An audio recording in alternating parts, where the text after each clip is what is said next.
Good afternoon. About to get it started here.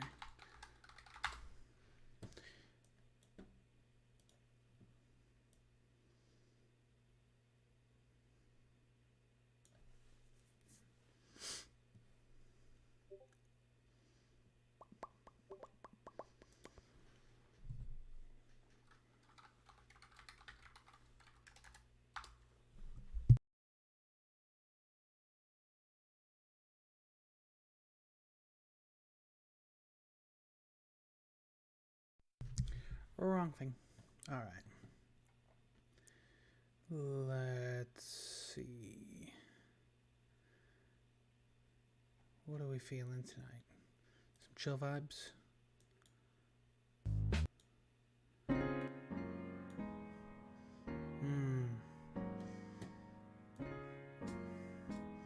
Yes.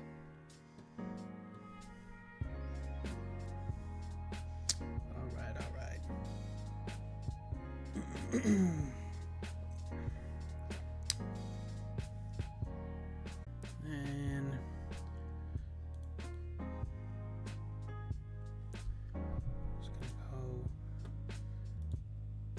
just gonna go spam everything.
Yo, what is good?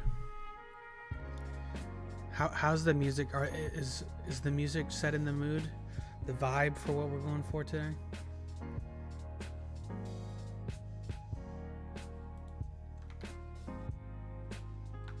Right. Just trying to keep things nice and chill, not too crazy. Not too wild.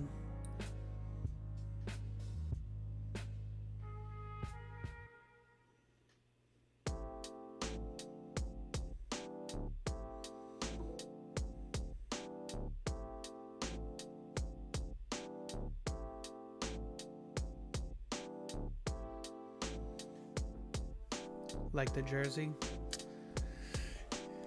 Camera wake. I don't buy a lot of jerseys because I don't trust, especially guys that are still on the team. You never know. You never know when they're gonna turn their back on you, leave the team.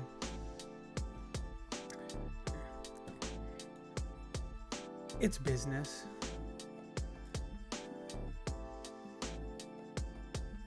Yeah, Cameron Wake. I know. I'm always gonna appreciate a Cameron Wake. A Cameron Wake jersey. I'm never gonna regret that one. Oh, there was just a report by Sun Sentinel.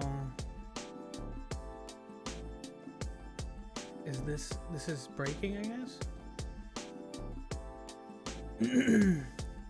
About, well, not breaking. About Flow, yeah. They're basically saying.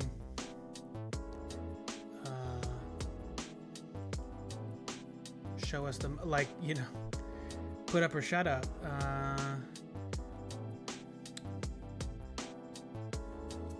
Let me see if I can get through all of these paywalls. We will see.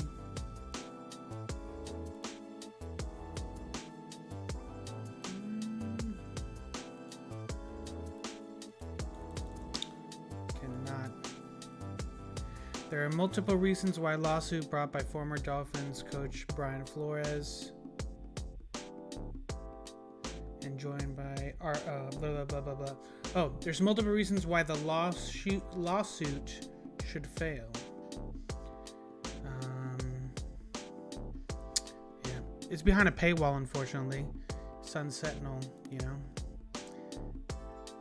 the dying platform. They don't want you to see their stuff unless you pay for it. It's okay. Somebody'll copy paste it soon enough.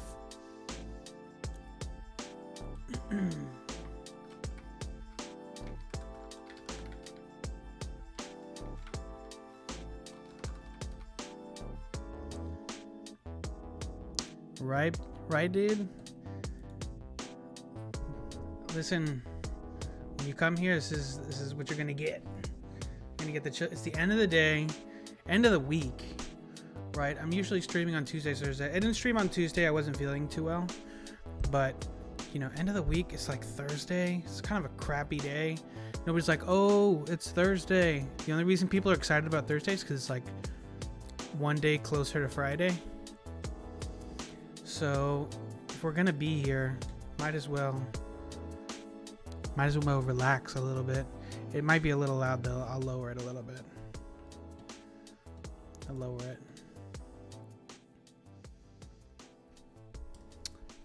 I'm trying to get an unpaywalled version of this Flores thing.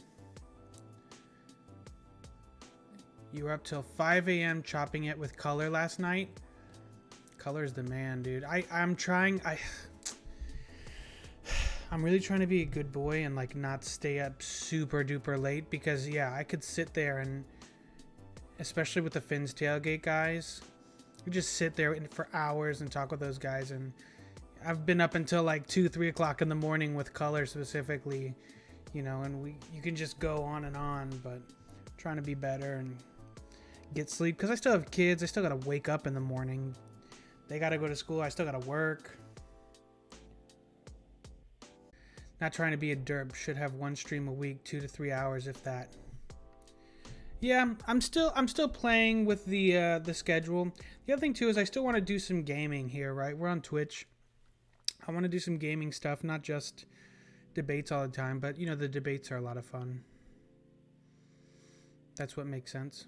What am I drinking? I'm drinking coffee. It's a mixture. It's half caffeinated, half decaf, because it's getting kind of late. So I didn't want like a full kick in the nuts, but I am half Cuban, so caffeine still doesn't have much of effect on me. No, half Cuban. So my caffeine tolerance is. It's not as high as it used to be. I used to be able to like drink coffee and then go straight to bed. But these days it's not so easy. Not as easy. The beans. It's probably Colombian. I mean, are you a creamer kind of guy or do you like a black? It depends. I can have it, however. I used to only drink it with cream and sugar, and right now I've got cream in it and a little bit of sugar, but I can have it black. I can have it with just sugar. I could have it with just cream. Just whatever vibe I'm feeling in the day. If it's the morning, I'll try to have it like black just to kind of kick me in the nuts in the morning. Colombian, Ethiopian. That's interesting. I've never considered Ethiopian coffee as an option. Let me close. I have Photoshop open. Go away, Photoshop. Go away. Okay. Used to be sugar and cream. Now I switched to no sugar and use almond creamer. Yeah, I'm really trying to get away from coffee in general. I'm drinking way more tea now than than coffee. It's just right now, you know, I was like feeling a little sleepy. I was like, I need a little bit of a kick. And tea is good. Tea is good to give you a little kick. I need a little bit more than tea, so I did like I said, half caffeinated, half uncaffeinated, and like a teensy little bit of sugar just to you know, get things moving, get the blood flowing, get the juices flowing. Tea is very good. I got a new kettle like a few months ago. It works really good. I can like dial in the temperature to get it just right. Chef's kiss. All right. What was I doing? You guys got me distracted. Okay. All right, we're good. We're good there. Let me just make sure we're posted up everywhere.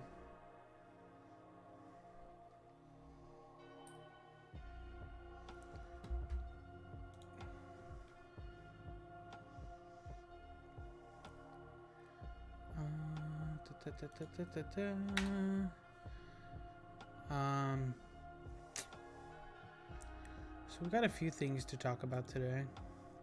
A few things to go over.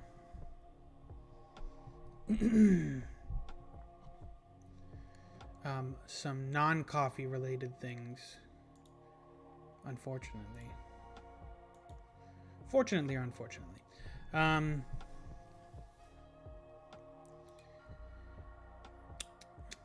wanted to do a little bit of a debate. I wanted to talk about how we're feeling about Tua, because we've talked a lot about the team the last few streams.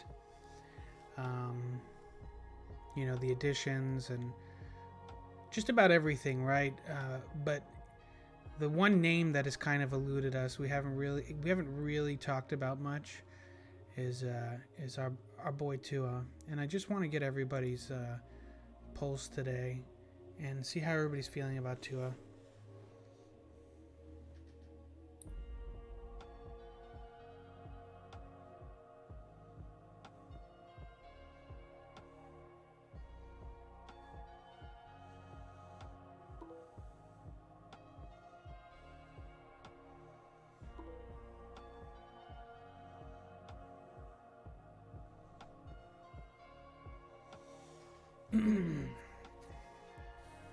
Oh my god, my allergies have been out of control. Let's see.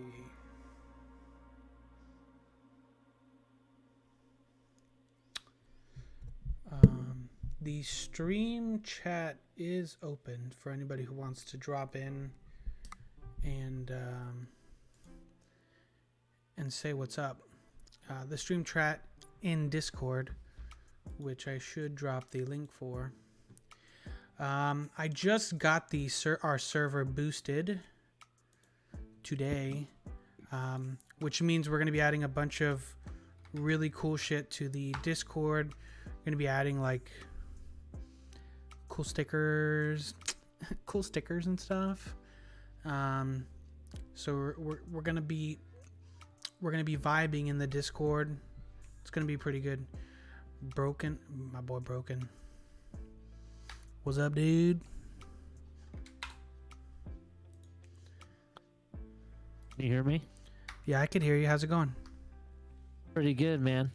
I found a different article that talks about the same thing. Did you want me to link it? Yeah, pull it up. That they're pushing for a dismissal? Yeah, NFL to file motion to shift Brian Flores' lawsuit into arbitration. Well, so is that the same thing, basically?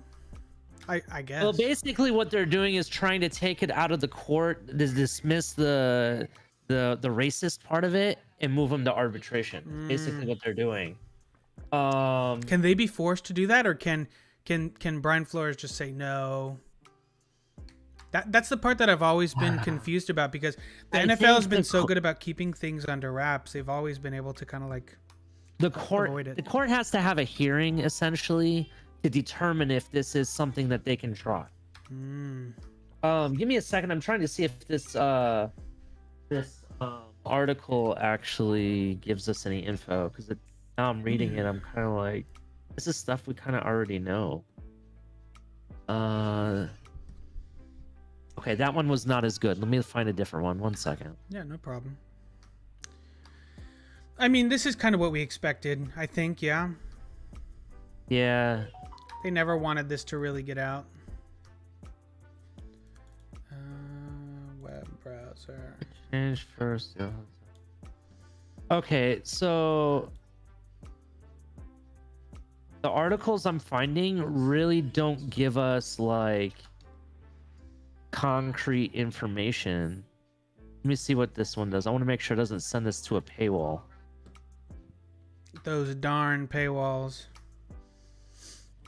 You used to be able to like get around those really easy, but they've become so sophisticated now. They're all right. basically impossible to get around. I guess I'm gonna put it in chat right here. Got it. So you can pull it up. Did you see that where I posted it? Yeah, I got it. All right. This one's by Miami Herald. It's today, around 7:05 p.m. This one actually gives, out of the free ones I found, this one gives us some of the most information, to be honest. All right, let's see. I got paywall. Oh, I got to turn off ad blocker. How dare they? No. Okay, I'll turn it off. Give me 2 seconds. I got to grab my coffee.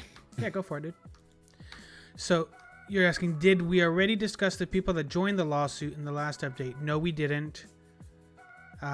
There's no way the NFL makes this just hush and go away. Interesting. Let's. Nebo, if you have a link to that, drop it in the Discord. And if you have a link to an article, we can go over that too.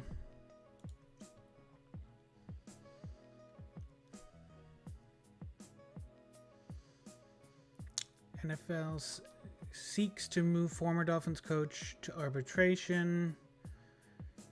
I'll send a video best way. Okay, cool.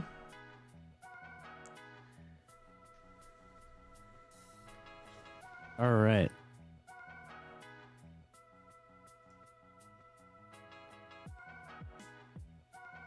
Did I lose you? No, I'm here. Okay. No, I'm still trying to get people to hop in the stream. So I'm blasted. Got to hustle to get these viewers. Yeah, I retweeted it for you too. Yeah, I appreciate that. We're doing pretty good, actually. I mean, we already hit the 50 follower milestone, and we hit all the milestones to hit affiliate. The only thing we have to do is get the viewer count up. Basically, I think we have to average. I forget how many viewers, but the last stream we had like 7, 8 viewers at one point. It was pretty good. Yeah. It just takes people to get in. Yeah, I gotta message you sometime about my show, by the way. Oh, for sure, dude. Are you streaming on YouTube or? Yeah, it'll be on YouTube. I wanted you to take advantage of the Twitch, since you mentioned you were doing that. I was like, yeah, that's a good idea. So I'm gonna give it to him. Hey, no, you could stream wherever, dude. I mean, there's a lot of people on YouTube. I'm not the only Twitch streamer on that's talking about football or Dolphins specifically. There's other Twitch streamers too. Just not a lot of people doing it. I think my show is gonna be not just Dolphin based, so I might still do that, but it's definitely gonna have a lot of Dolphin stuff because I'm a big Dolphins fan, of course, and my friends and people I view and stuff are Dolphins fans. But we're gonna discuss more than just the Dolphins. We're gonna discuss like what we're talking about right now, stuff like that. Yeah, NFL stuff. Yeah, definitely. Yeah, that's dope, dude. Yeah, we could do some like joint streams where we could, the other thing too is like if we're doing a panel here.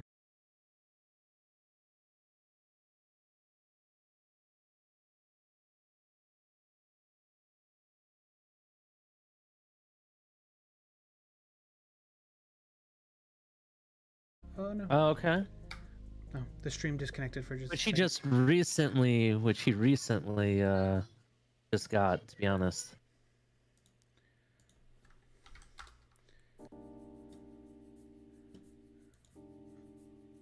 That's not what I wanted. Copy link. Hey, I want to test something. Are you streaming already? Do you have a backup? Yeah, no, I'm streaming. I'm gonna test something. Let me know if you hear this, okay? Did you hear that? I didn't hear anything. Okay, that's what I thought. So it's a conversation for later. I need to talk to you about a few things. Oh, okay. Yeah, no worries. So Nabo said news was on April 7th. It looks like, yeah, this was April 7th. I could just play it from the beginning, or Yeah. To talk about over the course of the next hour, Shereen Williams, Mike Florio. does it sound okay? I don't know if, well, you probably can't hear it in Discord, can you? Nothing's playing yet. No, I don't hear nothing in Discord. Let me see. Let me see if I can share my screen through both places.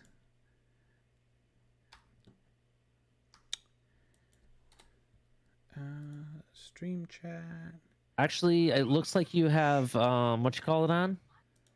Closed caption On where? on the video you're playing. It looks like there's closed caption. I can just read that if don't have to worry about me. Yeah, I'm gonna see. Well, I think this is a good test actually. Okay. To see, can you see it on? Now you should be able to see it on Discord.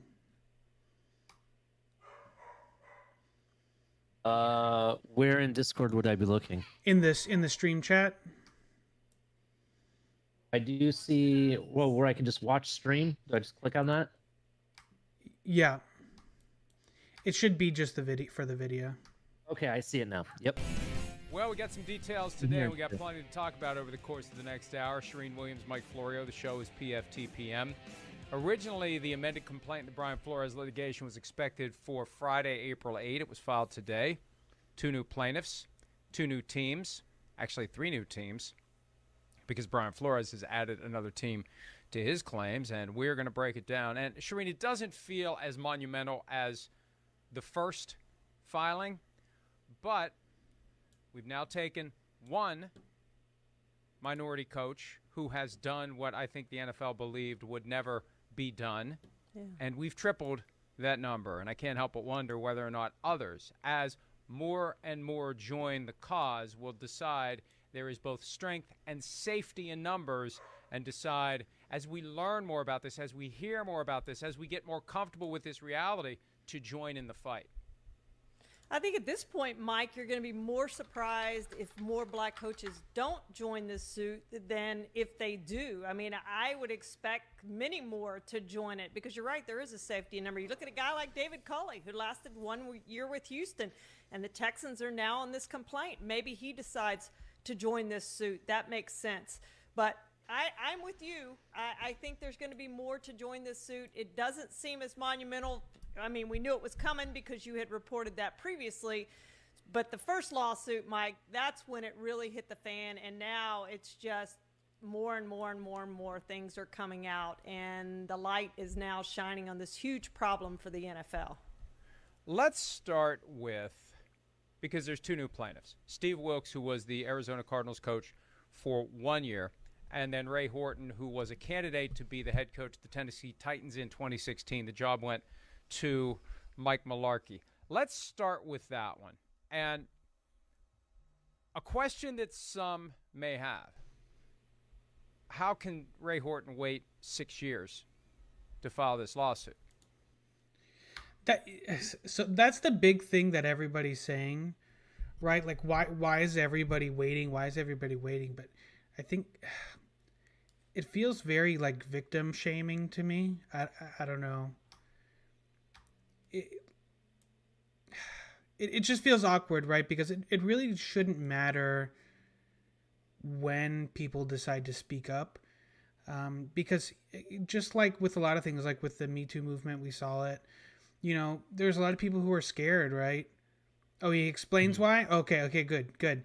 You know, it's like people are scared. People are, so if he explains it, maybe he'll say the same thing. But, you know, people are scared. When you're still looking for work out there, you're trying to stay employed, it's hard to just speak up. I think, you know, people look at it from like a fan's point of view. But, you know, if you put yourself in those shoes, if it's your job, if it's your bread, you know, it's hard to speak up. Here is the thing about it, right? So there are time limits for filing discrimination charges, just so you know that, right? So, for example, they have 180 calendar days filing and deadline. If a state or local agency or law prohibits employment um, based on a discrimination basis. So there are that just gives you just an example, but there are limits of how long they can go without filing a lawsuit until they do. All right. Interesting. Now, here is the other part of it. They can also file extensions for up to 300 calendar days. You know what I mean? So they may have filed an extension and no one really knows about it. You know, that's a possibility. But the other part of it is that sometimes people don't Thanks for want the to follow-up. file a lawsuit because it would be a waste of money and resources if you know the outcome is not going to be favorable. Yeah. Now you have a very prominent person making claims and he's asking others to join him. And in numbers, that's where you would win. You know, if you have a strong enough case with many complaints.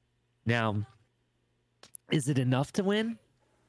I can't really tell you. I don't really know because you have to have definitive proof that discrimination is being taken place. You know what I mean? And as much as, you know, I'm not saying it doesn't happen because we all know it does. We all know it does. Yeah. What would they will accept in a court of law to prove that? That's what we need to really research and find out. Exactly.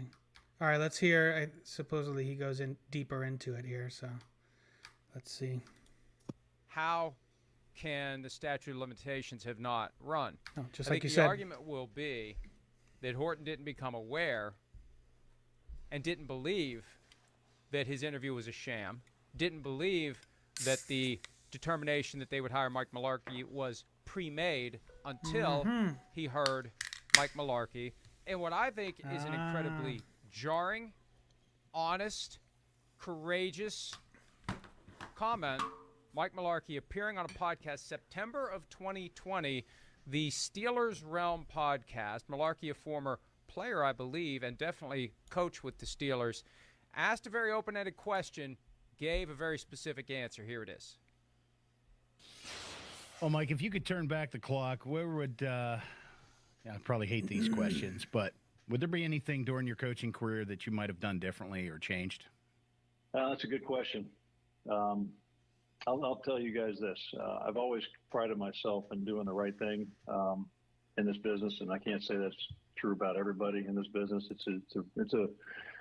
It's a very cutthroat business, and a lot of guys will tell you that. But I allowed myself at one point when I was in Tennessee to get caught up in something I regret. I still regret it. But the ownership there, Amy Adams Strunk and her family came in and told me I was going to be the head coach in 2016 before they went through the Rooney Rule. And so I sat there knowing I was the head coach in 16. Whoa, that's bad.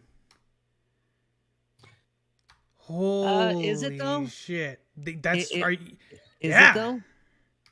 Why do you think so? He just said that they basically gave him the job before satisfying the Rooney Rule. They told him he would have the job, right? Yeah. Okay, so That's against the Rooney Rule. Nobody said that you had to hire minority. No.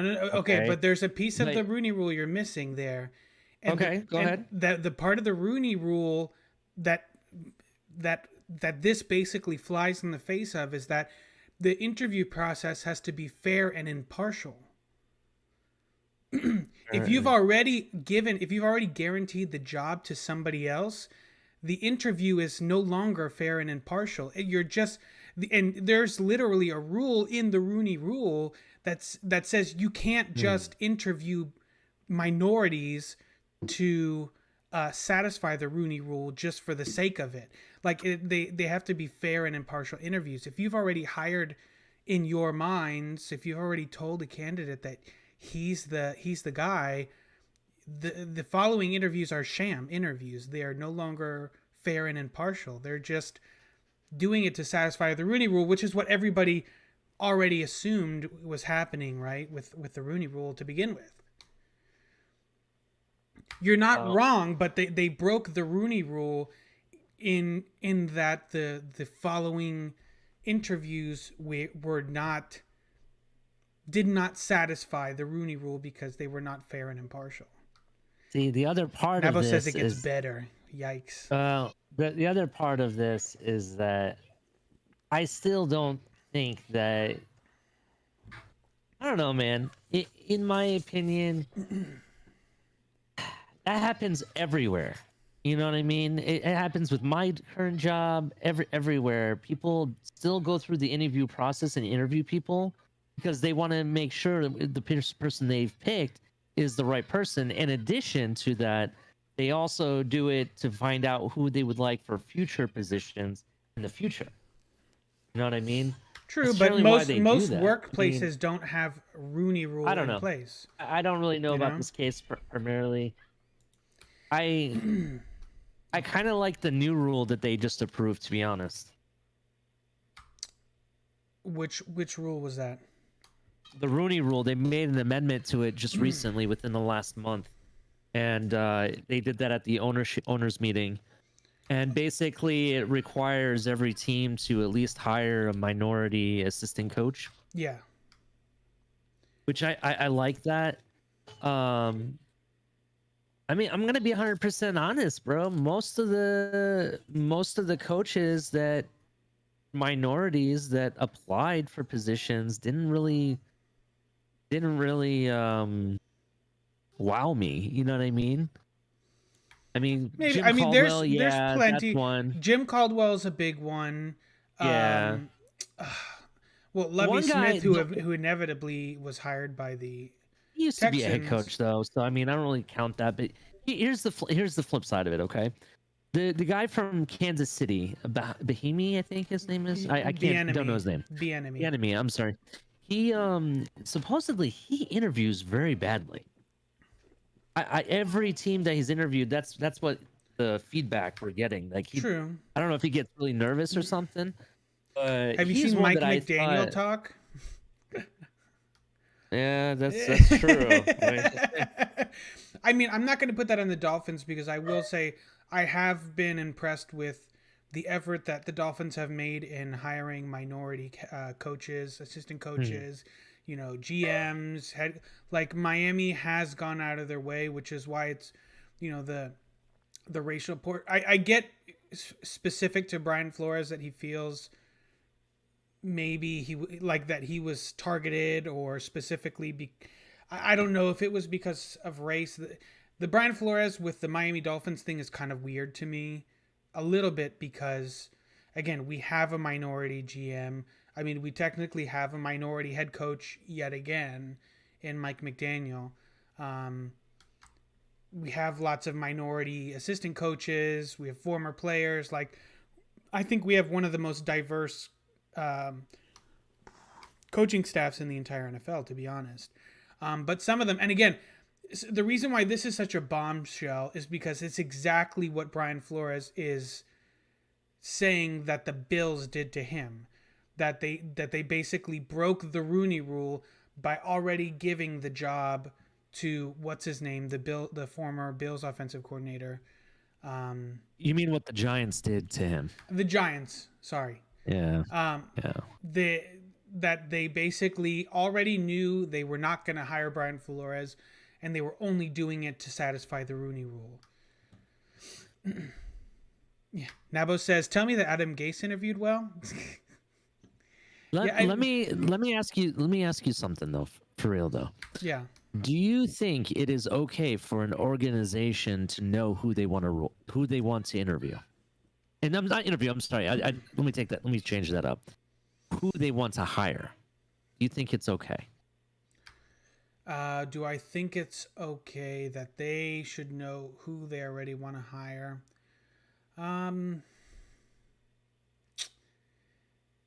In a perfect world, I'd say no, but I know that's never going to be the case, right? Everybody's going to have, just like in any workplace, there's going to be favoritism potentially if it's people you know.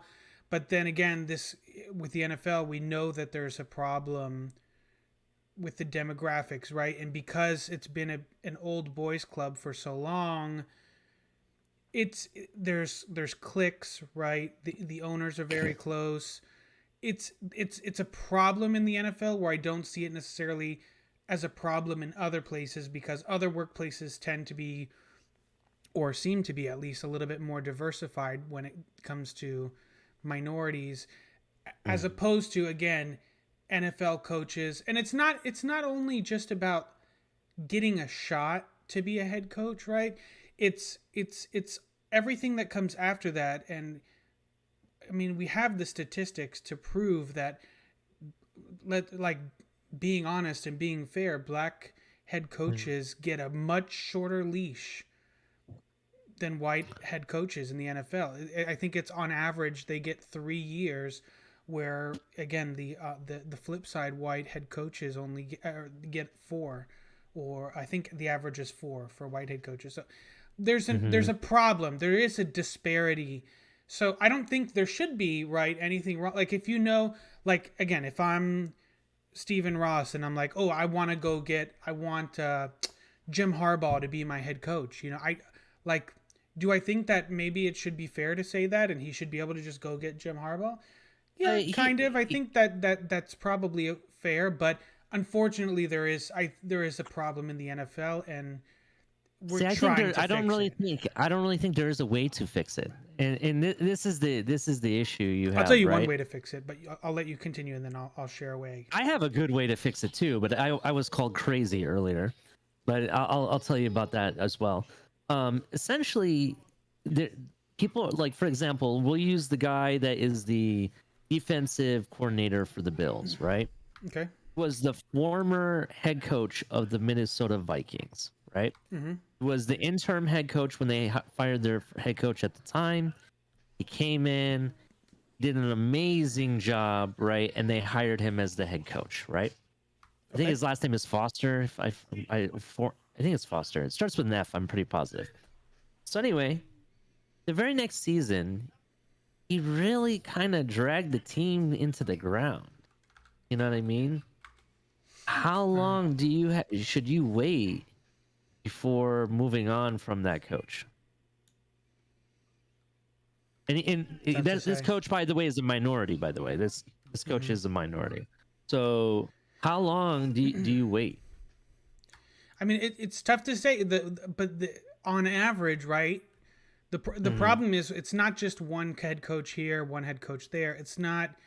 These aren't like just isolated incidents. It seems like a problem that's happening on a consistent basis. You know, when we're looking at averages, and again, averages can be swayed because, again, we haven't had very many minority head coaches to begin with. So the averages are going to sway a certain way when you have, fewer numbers. And I agree with you, but these are the things that people bring up when discussing it, because you look at it, it doesn't matter if that person is white or they're black or they're Asian. It doesn't matter. They, if you feel that person is, running your team into the ground for whatever reason, and it's time to move on, then it's time to move on. And the next person that comes along, and they interview, and he has a bang out interview, and you really feel that you should hire him, maybe you should just not tell that person until you finish all the other interviews. But do you think that's better? Because it sounds like all these people have gotten told beforehand. So just make it illegal to tell. Make it illegal, and this is part of what I was trying to say about fixing it. Make it illegal for the teams to notify who their primary candidates are, right? Until they've finished all the interviews. And then they can just notify the 2 or 3 people they want to interview for the second interview. finish through the interview, and then the winner gets notified. You know what I mean? So therefore, nobody knows nothing except for the GM and whoever's in the hiring process. That's it. Well, You know what I mean? again, like, so you're not wrong, but they should already be doing that, right? Because they're breaking the rule. There already is the rule in place that should keep teams from saying anything to these head coaches, right?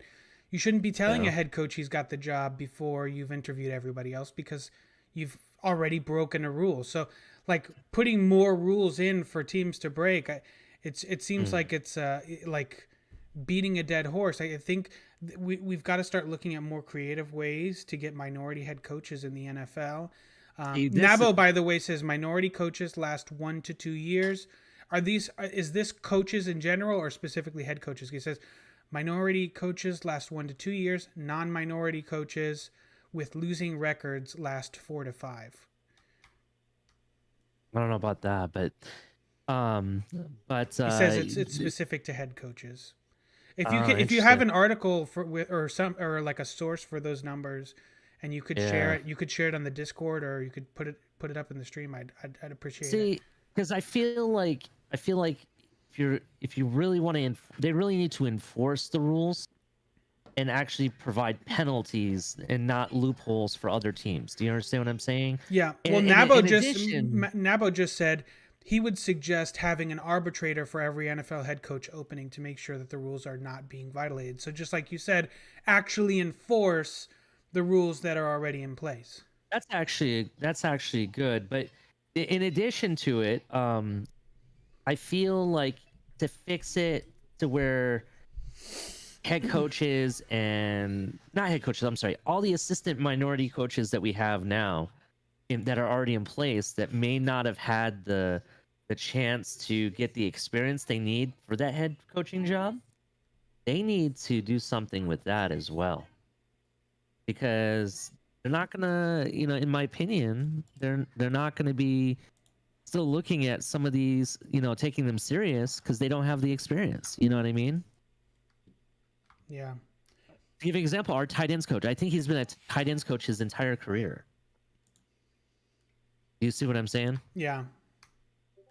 So that really is my opinion, regarding that. It's a very, very difficult problem to fix, right? People will say like, it's not easy, right? Because you can't just force owners out. You can't force people to, because, just forcing people to hire minority head coaches is not the answer either, because you're just trying to smash things through. It's not necessarily the best way to do it either. I think there are some solutions. I think Naba, you guys had a great point, having some kind of an arbitration process, right, where there's an arbiter that's keeping track of the hiring process to make sure everything's done by the book. Yeah, I think my big solution is we need to prioritize. Again, there's several teams that are going up for sale in the next, within the year and within the next 5 years. The NFL needs to prioritize minority ownership. I think that's going to be a big driving factor, again, because I do think minorities will push to hire more minorities, and this is a way that is a more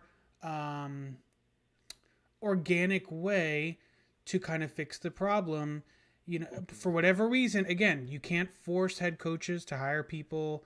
We can put rules in place that gives people the chance, but there's an issue with these NFL owners. I don't know why. I don't know how. I want to keep watching the video, but it's just the big problem with minority ownership. I agree with you, and the issue with minority ownership is that there's not very many minorities that actually have the net worth that's required to own an NFL team.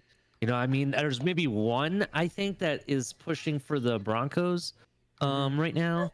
He's like one of the very few people that's a minority that have the required amount. Because not only do you have to have enough to cover the purchasing the team, you have to have so many billions on the back end of it to basically I forget what the term was that was used when they look at it when they like a bank is looking at it at auditing to make sure you can afford it. Yeah. I think they're looking at the turnover of it.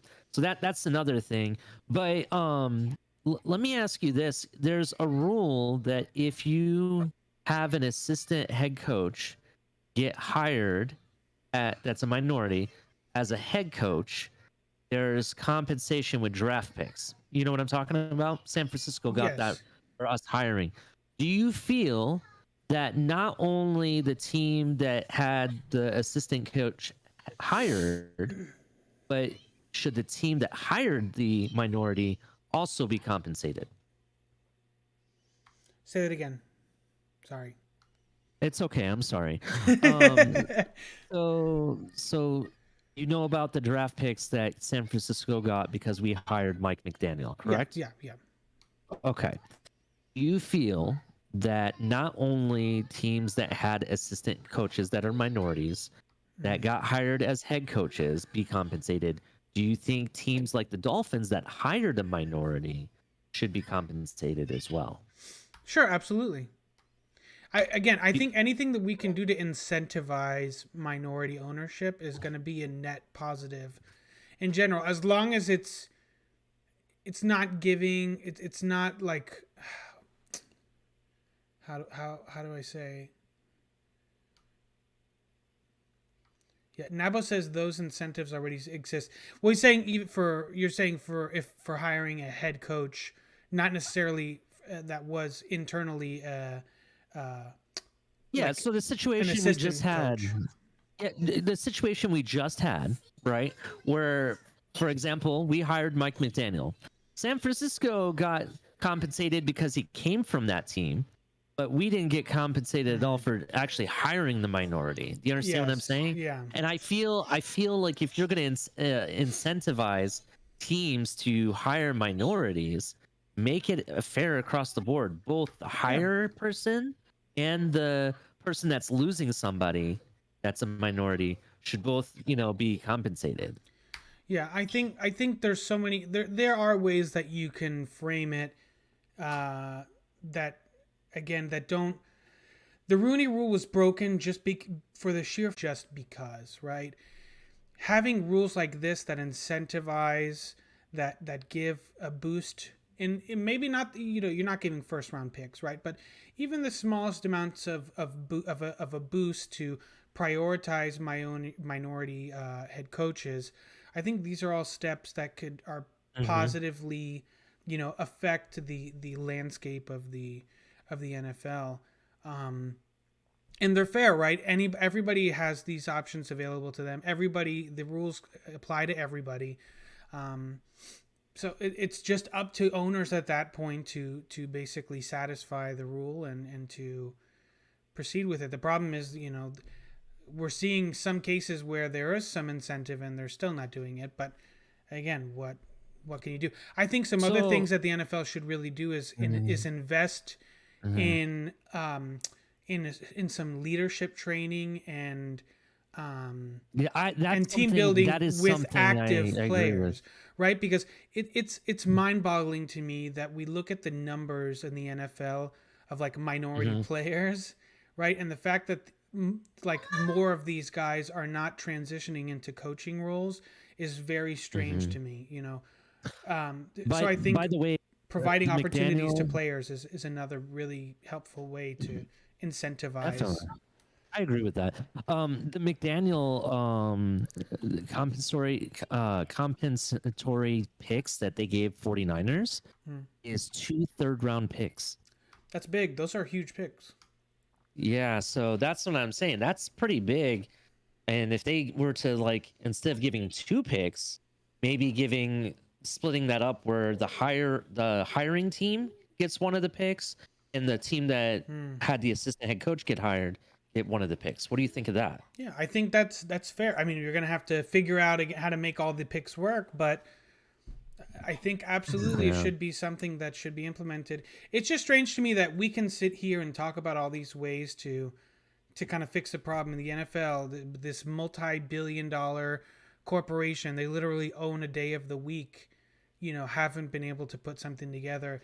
It's a little unsettling to me that there just hasn't been more of an interest by the commissioner and by the NFL as a whole to push this issue further. And but you know what? The fact that, again, Brian Flores came forward, and now it's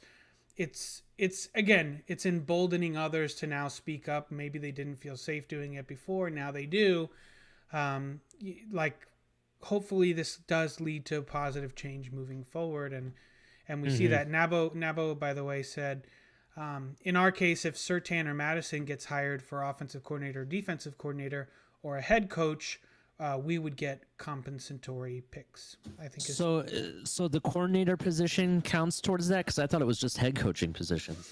According to Nabo, it's offensive coordinator, defensive coordinator, or head coach.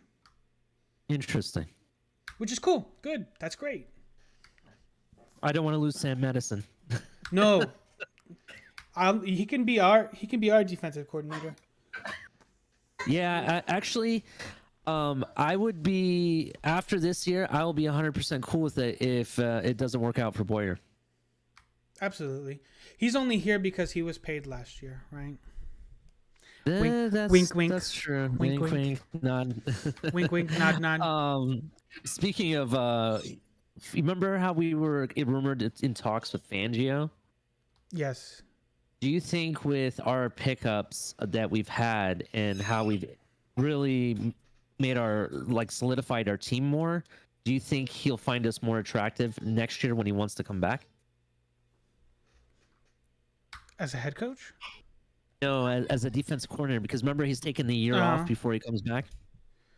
Yeah, well, I think he was taking maybe a year off because he didn't like the jobs, right? The jobs that were available. That's true.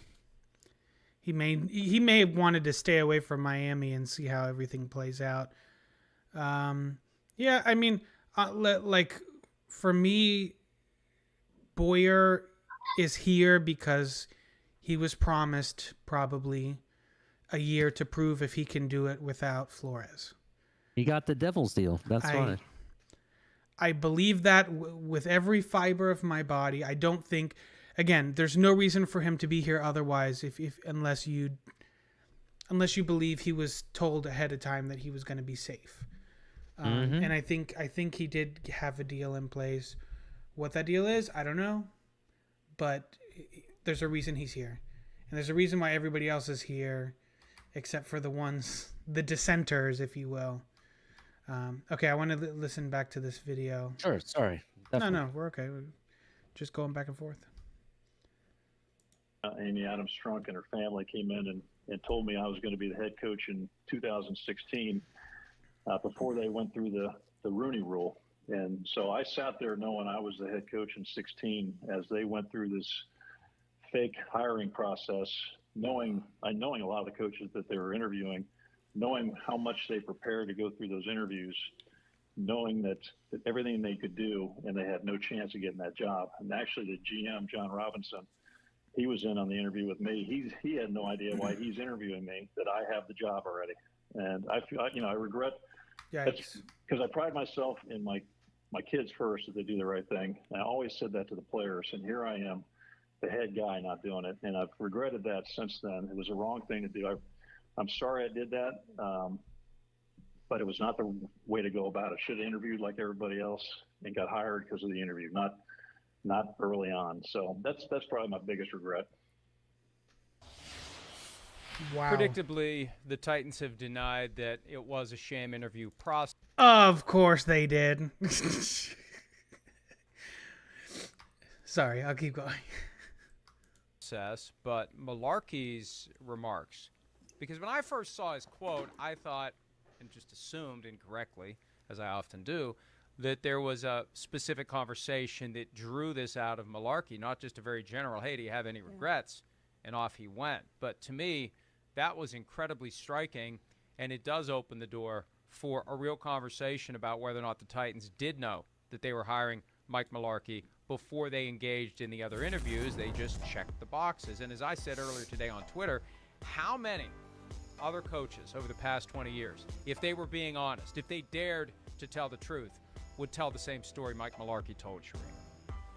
Well, and that's the thing, Mike. This does feel something like a smoking gun, but it was obvious when they're asking him this question and he gets done telling the story. They actually had no idea what he had just said, like how newsworthy that was, because they said that's a touching story and we appreciate you sharing that, and then they went on to something else. And I just checked a few minutes ago, it's got 2,355 views. So for 2 years, we never heard anything about this Mike Mularkey interview. It was kind of buried, and now it's come to light, and I don't know how they found it, but maybe they just did some search and it came up. But it obviously, to me, Mike, and you know better than I do because you're the attorney, but it does feel like something of a smoking gun. The 4 candidates they interviewed that year were Terrell Austin, Doug Marrone, Ray Horton, and Mike Mularkey. And obviously, Mularkey had the job before the other candidates interview, so they were sham interviews. I mean, they have what shows that it was a sham interview, which if you go back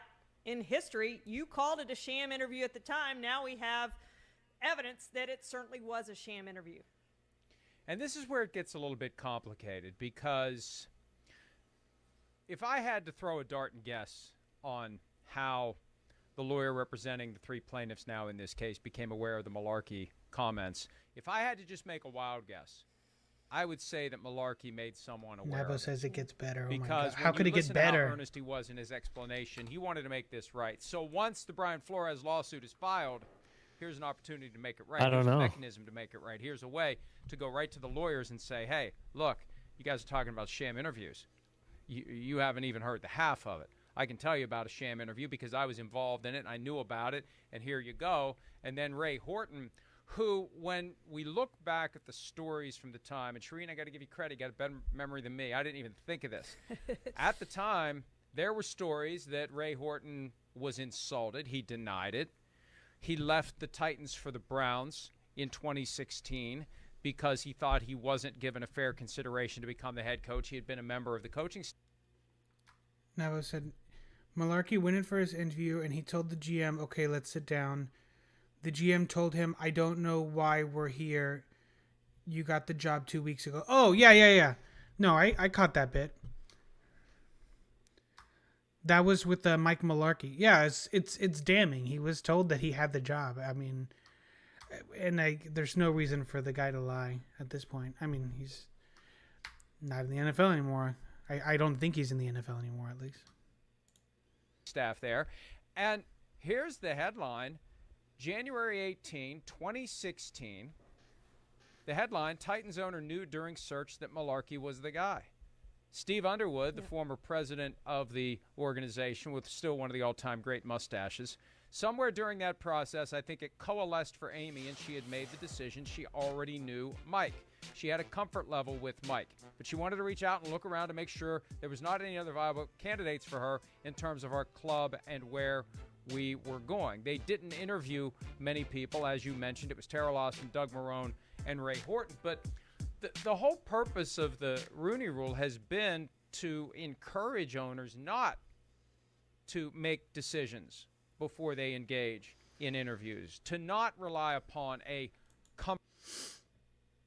Yeah, Nabo says this is one of the 2 new aspects of the lawsuit. Man, that's really damning. Did Mike Mularkey, did he join the lawsuit as well? I don't believe so. He should.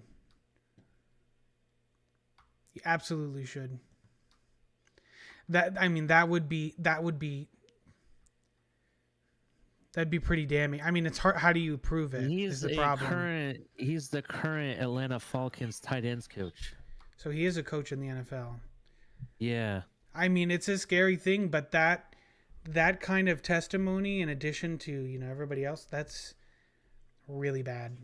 Really bad. They got him on tape, so I mean, they don't really need him to join. That's already evidence. Yeah. He's the one that likely told Brian Flores' lawyer to go listen to the podcast.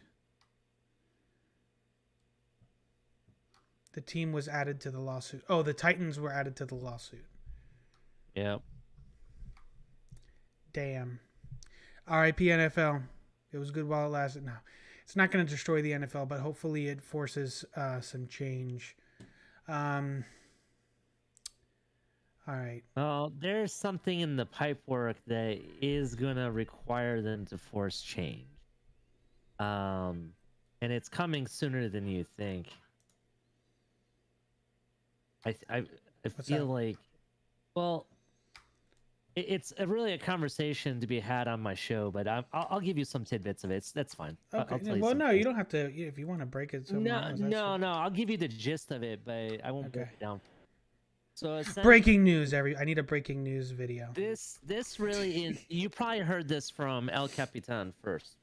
Part of this, not the reason why, but the part of it. So you probably heard from El Capitan on the Fins tailgate that the reason it's looking more and more likely that Ross isn't going to get touched, right?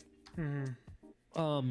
And the reason for that is because he has positioned himself in a situation where he has made a lot of people and a lot of the right people a lot of money, right? Uh-huh. So just like how Flo knows where the bodies are buried, wink, wink, nod, nod. Yeah. Ross knows where the bodies are buried, wink, wink, nod, nod. Sure. Right? Yeah. So you have that. Now, what Ross has done is he's one of the big financiers and person behind the betting system, like the Hard Rock Casino and the betting system that they use to make bets and stuff legally in the United States. And they've made it so easily efficient that now they've developed it for not just the NFL, but for various different sports and things. Like we have F1 racing, and they're making it more of a sports conglomerate rather than just the NFL. Now, eventually, they're going to go international with this, right? That was mentioned on Chris's show. Why that is important, okay? Racism, doesn't matter if it's systemic or abusive racism or anything like that, overseas, specifically in Europe, is handled way more harshly than it is here. Yeah. Okay? And if the NFL, which has been teasing it for a long time, eventually, in which it will eventually do it, they will eventually become the International Football League, you know, and they'll add teams either in England, Canada, Mexico, and believe it or not, the top 3 countries that's most popular for NFL may shock you, to be honest.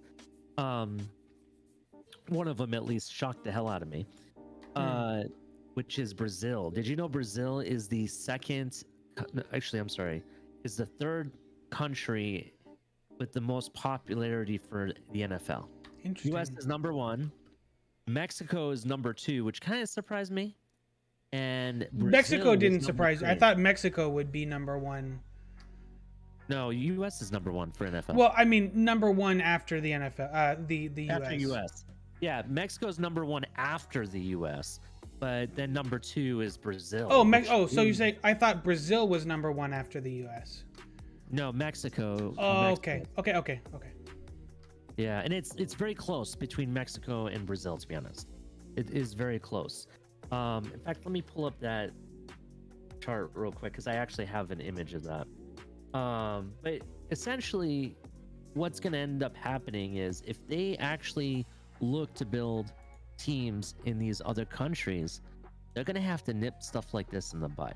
Yeah. They're going to have that clean image because, like, in England, if you get caught using racial slurs or, you know, or anything, even like by the fans, if they do this like death threat stuff like Debo's going through right now, they put you in jail. It's not like where you just get hated on social media and called out as a racist here in the United States. No, you get put in jail. People get jail time in England. Yeah. All right. So it's not stuff like that, which potentially a move like that would make the NFL billions and billions more dollars, right? And could change the game forever.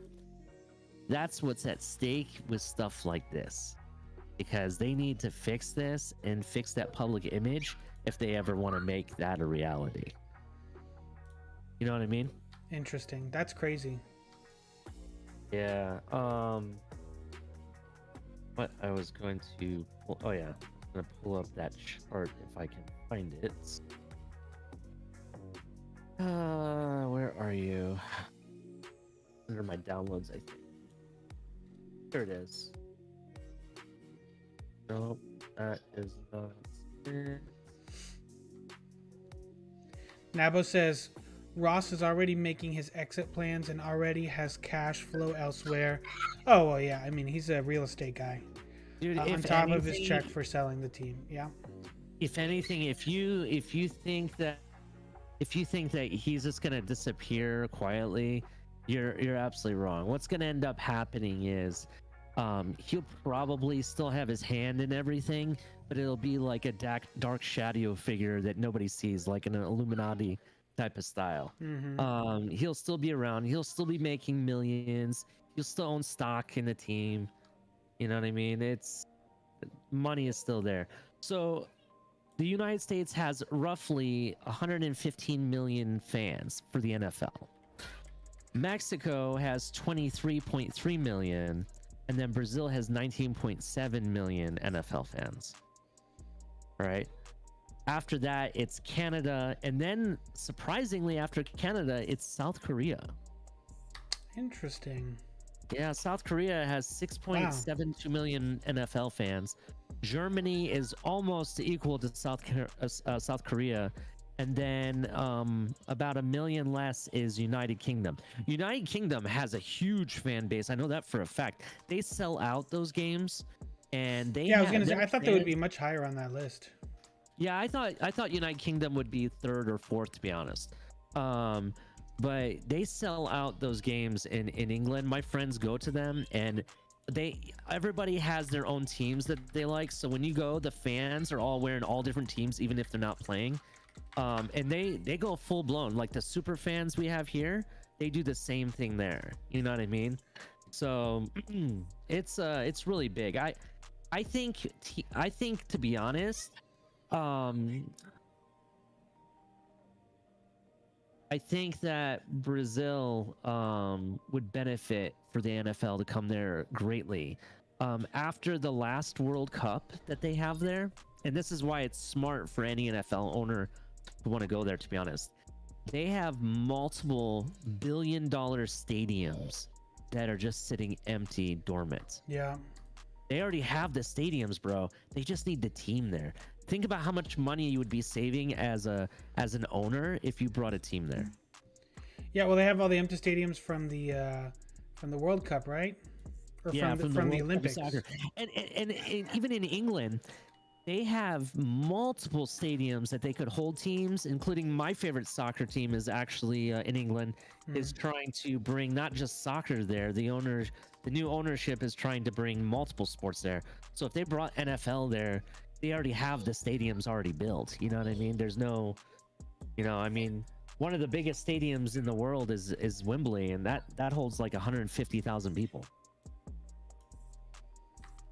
Yeah, I mean, I think you're exactly right. There's going to be a big push in general to move the NFL to a more international audience. So they've got to start fixing a lot of these issues, right?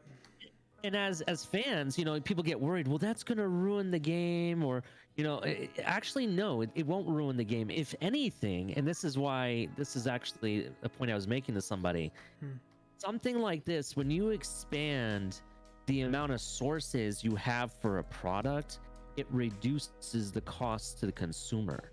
So that means more income for the NFL, right? And more TV contracts for the NFL, which would in turn help alleviate some of the costs that's a burden to us as a fan, like tickets and stuff. You might see those come down a little bit because they're getting paid more on a higher rate than they were before. Do you understand what I'm saying? Mm-hmm. So that happens actually a lot in soccer. When you see like expansion teams own like Major League Soccer here in the US. Every time I'm a season ticket holder, for example, for Orlando City in Orlando. Okay. And every time a team gets expanded, I'm always assuming my team, like an expansion team comes, I'm always assuming that my ticket prices are going to go up. No, they've actually dropped a little. You know what I mean? So it can actually very well help because you're getting more rather than less. I feel you. Yeah. Sorry, we went into a different subject, and that's why I really think Ross is not going to get touched, because he's going to be like the driving force that will eventually lead to this. That's essentially why I think that they're not going to touch him at all. I mean, if anything, even if he leaves the team, it won't be like the NFL took it away. It'll be like, oh, we mutually agreed. But I guarantee you, if we had access to his bank accounts, he's getting paid. Yeah, probably. I guarantee it. It's crazy, dude. All of this is just, I don't know. It's so weird. I just want to go back to talking football. Yeah, man. Like, sorry. No. It's not specifically from like this conversation, but just in general. Like, there's like, I feel like the past 5 years, right, with the whole starting with the whole Kaepernick thing and moving on. It's no longer, hey, did you see that quarterback throw that pass? It's no longer that. Hey man, did you see the Dolphins are against kneeling? Did you see the ownership scandal? Oh, the Commanders stole money from all their season ticket holders. Taking pictures of naked cheerleaders and. Dude, dude. Oh, dude, it's so bad. Like, I'm just waiting for what the next scandal is gonna be. Well, you know what's gonna come up maybe at some point is the what's his name, the coach for the Raiders, the guy they got fired. They just got fired because of the emails. Gruden? Yeah, Gruden. I wouldn't be surprised. I think Gruden was working on some type of lawsuit against the NFL. Was he not? They're already in it. It's already being tried, or whatever they call that. Yeah, I mean, that's been awful quiet. Yeah, it's because essentially there's rumors that Goodell leaked the emails. I don't doubt it. Yeah, there's rumors of that. There's a lot of stuff that's definitely wrong, but sure. From what my understanding is, and I don't know everything behind that story, to be honest. My understanding is that the player he was addressing, I guess that's how they talk. I guess I don't know. I don't really know what's behind it.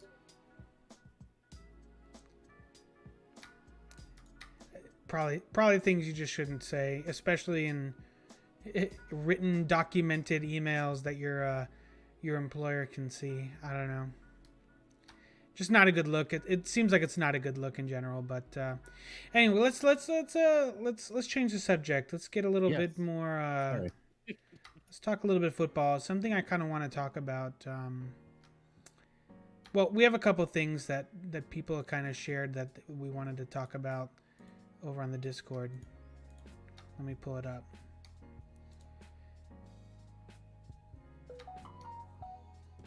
Boop, boop, boop, boop, boop. Where is it? Okay. Let's...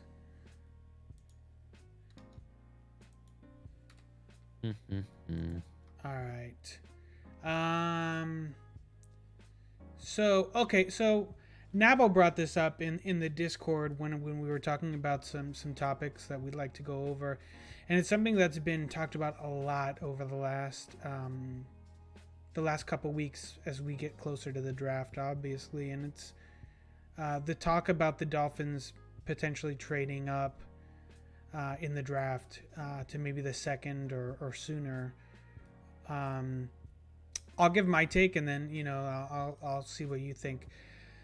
I think the Dolphins are kind of in a win now mode. It's been made very obvious, right? The types of guys that we're bringing in, we haven't brought in like project players.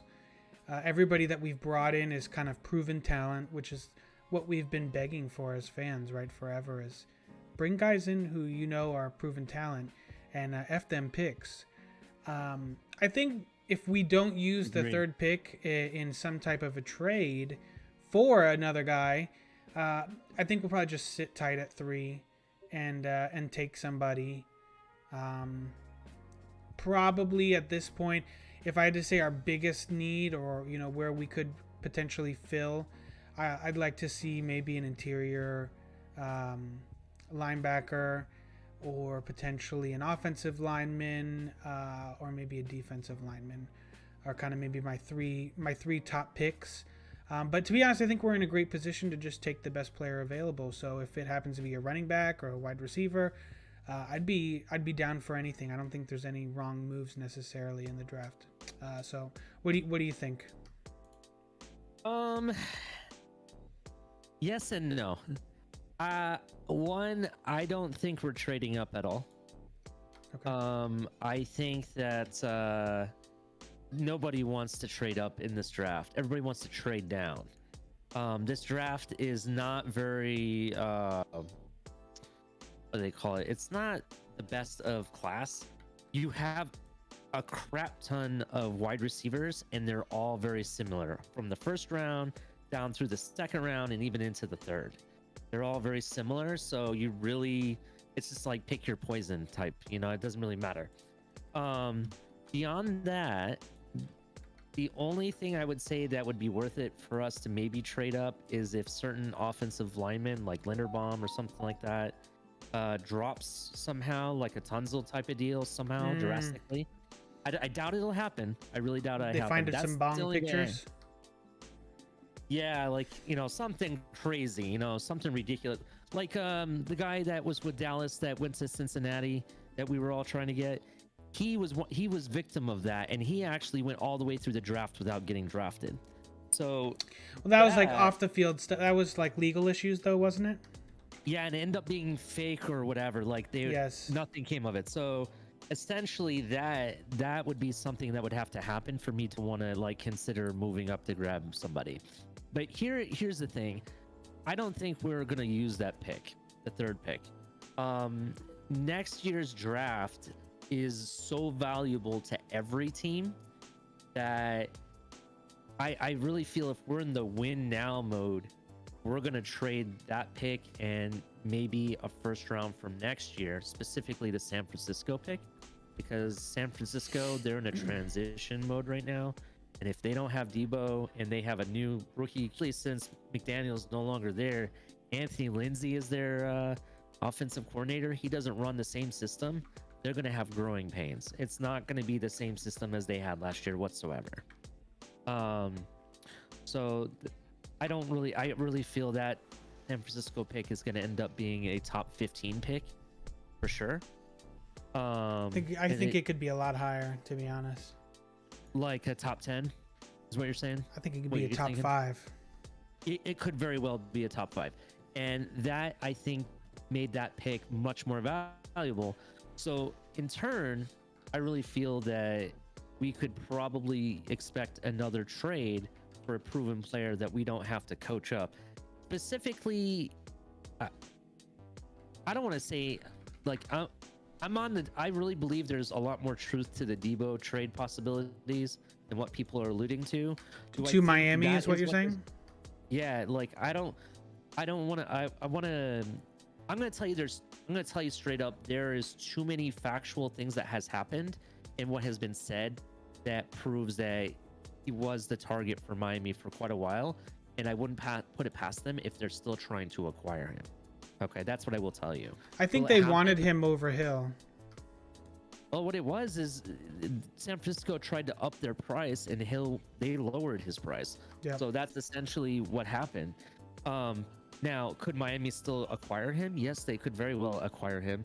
Do I think it's going to be a king's ransom for any team? No. I think it's going to be San Francisco's first round pick and maybe a third. That's what I think would be equal enough to get him.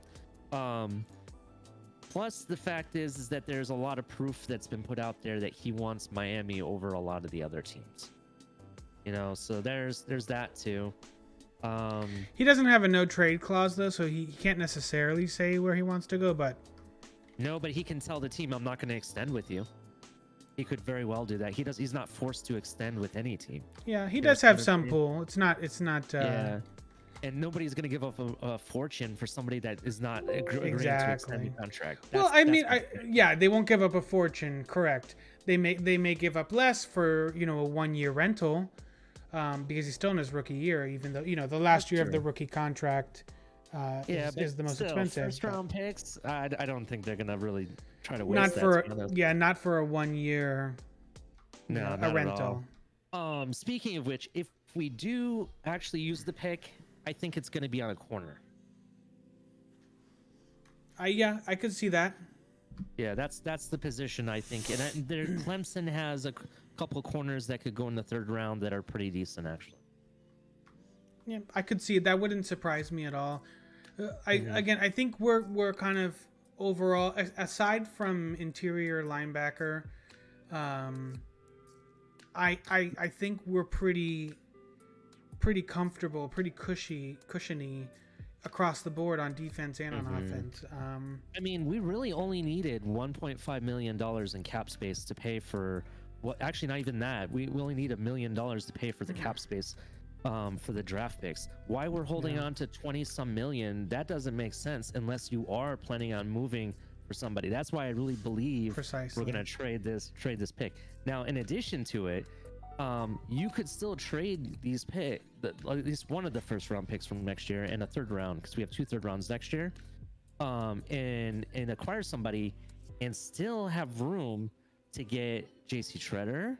And there is a couple linebackers out there. In fact, one of them we worked out recently that you could very well acquire still and have a very formidable team. Absolutely. I've always said if we're holding over cap space, there's a reason. They're not just going to leave that cap space lingering. This is a win now team. They're not. Stephen Ross and Chris Greer are not really interested in the future prospects at this point. This is a Super Bowl or bust team. There's a lot of people that don't think we're even a playoff team, which I think is crazy. Yeah, but I think that's crazy. This team is being built to compete and contend for Super Bowls, and nothing less. It's absolutely clear by who they've picked. The only X factor, the only missing piece of this puzzle is that, and it's what I want to go into next, the one and only Tua Tagovailoa. Okay. The missing piece of the puzzle. Now, I was on Clock Blockers yesterday. I don't know if you were on there. With Steven D. I watch. We were on there, and it was like a Mortal Kombat Wednesday, I think it was, or Wildin' Out Wednesday, I think is what he calls it. So it got a little heated, but we were talking about Tua, and so I'll give my takes, and then we'll get what you think. For me, my take on Tua, and it's been consistent from day one, is that I don't know what Tua is, and that's the one part of this team that scares me a little bit, but also maybe gives me a little optimism, because I don't think we've seen the best of Tua, but I don't necessarily think we've maybe even seen the worst of Tua yet. But that's just it. I think it was Crypto said it, and Crypto's got these great little like one-liners that he always drops, but Tua's somewhere between like the greatest quarterback of all time and the worst quarterback of all time. And I think that sums it up perfectly. Everybody thinks they know what Tua is, but they're all wrong. Nobody knows what Tua is for sure. There's no way to know, because if we're all being fair and honest and impartial, if you're looking at this without whatever glasses that you have on, whether they're Tua near glasses or Tua hater glasses, okay, we haven't seen what Tua looks like when he's been given every opportunity to succeed. It really feels like he's been handed every opportunity to fail up until now. Whether it's, obviously, coming off the hip injury with no training camp, having somewhat of a QB controversy his first year with Ryan Fitzpatrick. Year 2, we get another injury, another freak injury. Logging in on chat. I'm about to blow it up. Sorry, man. No worries, dude. So, and then the Deshaun Watson thing. Then it was the Brian Flores thing. Not necessarily believing into not having tons of weapons at wide receiver outside of Jalen Waddle and Mike Gesicki. Thankfully, we've had at least those. No running game, right? He's never really been in a great opportunity to succeed. Unlike we look at guys like Baker Mayfield, who've had great things around them with a team and a franchise and a fan base that's given full support. So we haven't seen that. I think this year is the year where we need to see it. And I think we'll see good things out of it. I can't see how he could look worse than he has. But that's kind of my take. I don't know who Tua is. I don't know if he's elite. I don't know if he's trash. But I'm looking forward to seeing what he can do with now what he has and available to him, which is, again, a great running game and much improved offensive line, wide receiving room, and a coach that actually says nice things about him to the media, which is a very undervalued aspect of it. Especially at the quarterback position. It's a very mental position. So I'm just going to read this chat and then I'll pass it to you. Naba says, when we review the situation with Tua, I think it's critical to have a logical analysis view of the issue. What are the facts and what conclusions can we make at the end of listening to those facts? 1, Flores and Tua both dealt with the pretty bad situations. Agreed. 2, someone wanted to lose. Absolutely agree. I think someone's potentially.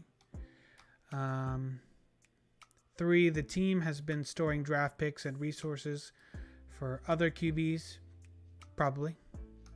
Potentially, yeah. And then, is there a 4? He's typing like crazy. We brought up Tua and he came out. We did not have focus coach or QB. 100%. I think that it all boils down to that. This team was not built to support a quarterback, a young quarterback. Maybe a veteran or experienced quarterback could have come in and done well with what we had last year. But I think any young quarterback would have struggled with what Tua was handed. 5, the start changed when the wins did. Agreed. Okay, I'm going to pass it to you. Are you there? Yes, I was just listening to all the great stuff. So I agree with a lot of what you stated. I agree with a lot that Nabo stated. One thing I'd add to Nabo is the fact that he had 3 different... He's still going, by the way. Okay. He's had 3 different offensive coordinators in 3 years. And I think coaching and building a proper coaching staff had a lot of the problems on why he had a bad experience off the get-go. And plus, you and I both know his first year he should never have played. They should have let him sit out for the year, just like Mahomes did. Learn the playbook, learn the system, learn the team process, and go from there. That's what Mahomes did. That's very much what Aaron Rodgers did for several years, and both of them are on their way to becoming Hall of Famers, to be honest. But here is why I'm going to tell you none of that matters now. None of it. It does not matter who the coaches are. Well, yeah, it does matter who the coaches are, but it does not matter what he throws or what he does or what talent he does or does not have. It does no longer matters if he's elite or not.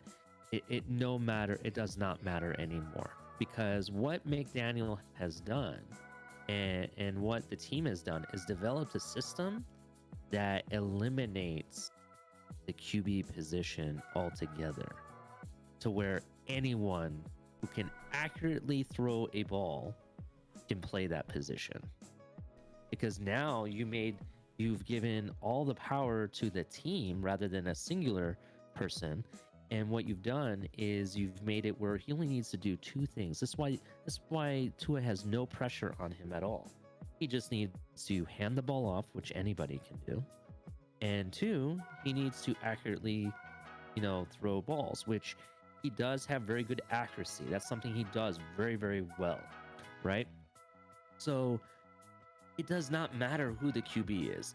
The Dolphins are not going to waste, picks to trade for Brady or Aaron Rodgers, who I call Mr. Medicares, because that's basically what they're on. It does not matter. We no longer need that elite QB.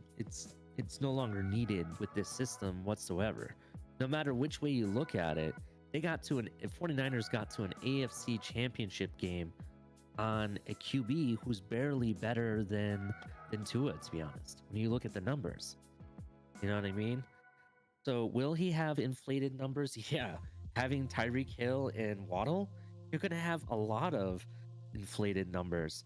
In addition, if they bring in a Debo, what do all three of those things create besides Voltron? It creates yak, yards after catch. And as Tua said in his presser, they're going to yak the hell out of every team. You know what I mean? Yep. And that's why his numbers are going to be inflated. It doesn't mean that he's elite, but it means that the team didn't need him to be, because it's a team sport. They're going to win and they're going to lose as a team. Agreed. I do think the yak conversation is going to be really toxic as we go through the year. I think, let's say Tua ends the year with 4,000 yards, 26 touchdowns to 10 interceptions. Let's say he has a really good year, right? Which those stats are pretty good. That's very respectable. About 4,000, 25 plus touchdowns. 10 or fewer interceptions is really good. I think the conversation is then going to shift to, well, oh my gosh, if you would have had Justin Herbert or this person or that person, it would have been 7,000 yards and 50 touchdowns. And unfortunately, my concern is, as a fan base, we may look at this year, even if it's a really successful one, and when we look at Tua, we'll still say, oh, he wasn't good enough or he's not good enough. And we may be still having this conversation. I would argue that Tom Brady and Aaron Rodgers in this system would not be as successful. Do you want to know why?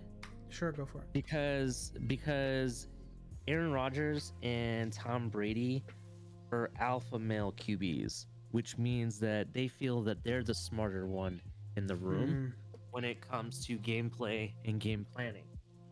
Whereas Tua, he actually is a more passive person, and he's going to run the plan as instructed. You know what I mean? So I feel that when you have those types of QBs, even when it's not working, they're going to try to extend the play, which may not work in this system. And that's kind of why I don't really want a Brady who's really would be a 1-year rental, to be honest, because who knows if he's going to retire again afterwards. And I don't want Aaron Rodgers because he just wants to blame everybody else instead of taking responsibility, to be honest. That's just my opinion. I mean, he has a great arm, but what else does he really do that our quarterback can't? Yeah. But hey, I got to actually bounce. I appreciate this conversation. Yeah, I appreciate it. Yeah, I'll definitely keep watching if you're going to keep streaming. But Nabo has definitely some really good points, and I like where he was going with a lot of that. I think this is the year that Tua does need to get at least a chance, and then if it doesn't pan out, then we move on from there. Absolutely. Yeah, I appreciate you, dude. I'm gonna read Nabo's comments here, and then I might call it a night. Maybe I'll play some games or something. But appreciate you hopping on and chilling. Definitely. You have a great night, man. You too, buddy. Take care. So Nabo. So where we left off, pulled in known guys in Brissett because of relationship with Brian Flores. Absolutely. We have a coach change, more crap in the wind, more drama, more focused. determined quarterback. Yep. We have a very determined, supportive new head coach, 100%. We have a coach who has seen an offensive playbook before. Big difference, right? And we still have Boyer, right? Again, a lot of people think that Boyer's just trash. He's a bad defensive coordinator, but let's be fair, let's be honest. He ran the defense. If you say anything else, you're just speculating, right? Which we do like to do here a little bit, but Boyer ran this defense. He knows how to run it. He knows how to run it well. I think he knew how to run it inefficiently as well, and he may have been doing that on purpose. Anyway, we have a coach who has seen offense. Okay, we said that. Tua is healed from his injury instead of playing while injured. Absolutely. The rib injury was really big. It was very noticeable throughout the year that he didn't have the same zip on the ball because of that rib injury. What conclusions can you make? We can't use the past few seasons as a knock against Tua because there were so many circumstances to success and or failure. Absolutely. Tua haters will absolutely deny every single excuse you give Tua because they just see that the play they see on the field they don't like, so they're just going to, pass it off. But, be fair, be honest, be impartial. Tua's had to go through a lot of adversity the last couple of years. Some people will say it's red flags. I mean, 99% of it is stuff that's out of his control. B, we don't know anything about the new head coach. He is a new head coach. Absolutely. We heard a lot of good things, but let's be honest too. Fair and partial. Every new head coach that comes in is going to get hyped up, especially by the previous players and previous coaches and coaching staff that they've played with. They're going to hype up their boy. It's just like draft picks, right? Everybody makes a big deal about when Jalen Waddle said that he thought Mac Jones, or he liked playing with Mac Jones a little bit more than he did with Tua. Let's be fair. Mac Jones was getting drafted. He was hyping his boy up for the draft. Call it what it is. Call a spade a spade. C, we know Tua has support now. Whether it's just PR or actual support, we don't know. But the change in tone from the head coach shows a good trend. That's a big thing, right? Because if the head coach is setting the tone and he's saying, look, we're going to support our quarterback. We're going to support Tua. We're going to give him all the love and all support. That's going to trickle down to the rest of the team. And people are going to know, right? Look, we got to hype up Tua. Quarterback is one of the most mentally exhausting positions on a football field, bar none. Maybe outside of if you have a middle linebacker that's kind of the quarterback or a safety that's kind of the quarterback of the defense, but even that is still not nearly as exhausting mentally as it is at quarterback. It's very easy to make mistakes and very easy to live and get drowned in those things. Tua seems to do a pretty good job, but when you have other things off the field, especially your head coach who doesn't seem like he supports you very much, it's hard to stay positive. So we're gonna have that. Hey, thanks for the follow, Jay Walker. Can you name a football player for an edit? Cameron Wake. Jay Ajayi. No, Cameron Wake. I'm wearing the Wake jersey. Cameron Wake. There you go.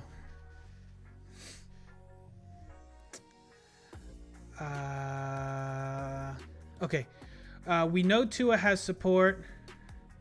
Jay Ajayi. Don't try to LOL your way out of saying Jay Ajayi. Okay, so we don't know anything about the new head coach. We know blah, blah, blah. Okay. I referenced the Eagles with McNabb and Owens and all those guys that didn't make the Super Bowl. Oh, you're not. Okay. We need time to gel and see what happens. Tua and McDaniel need 2 years. Unfortunately, you're absolutely right.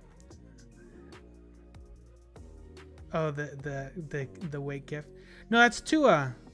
The gift that pops up for new followers is Tua. Here, I'll show you. Hold on. Wait, I can do a test one. Test new follower. Yeah, see, it's Tua. Oh, me repping Wake. Okay. All right.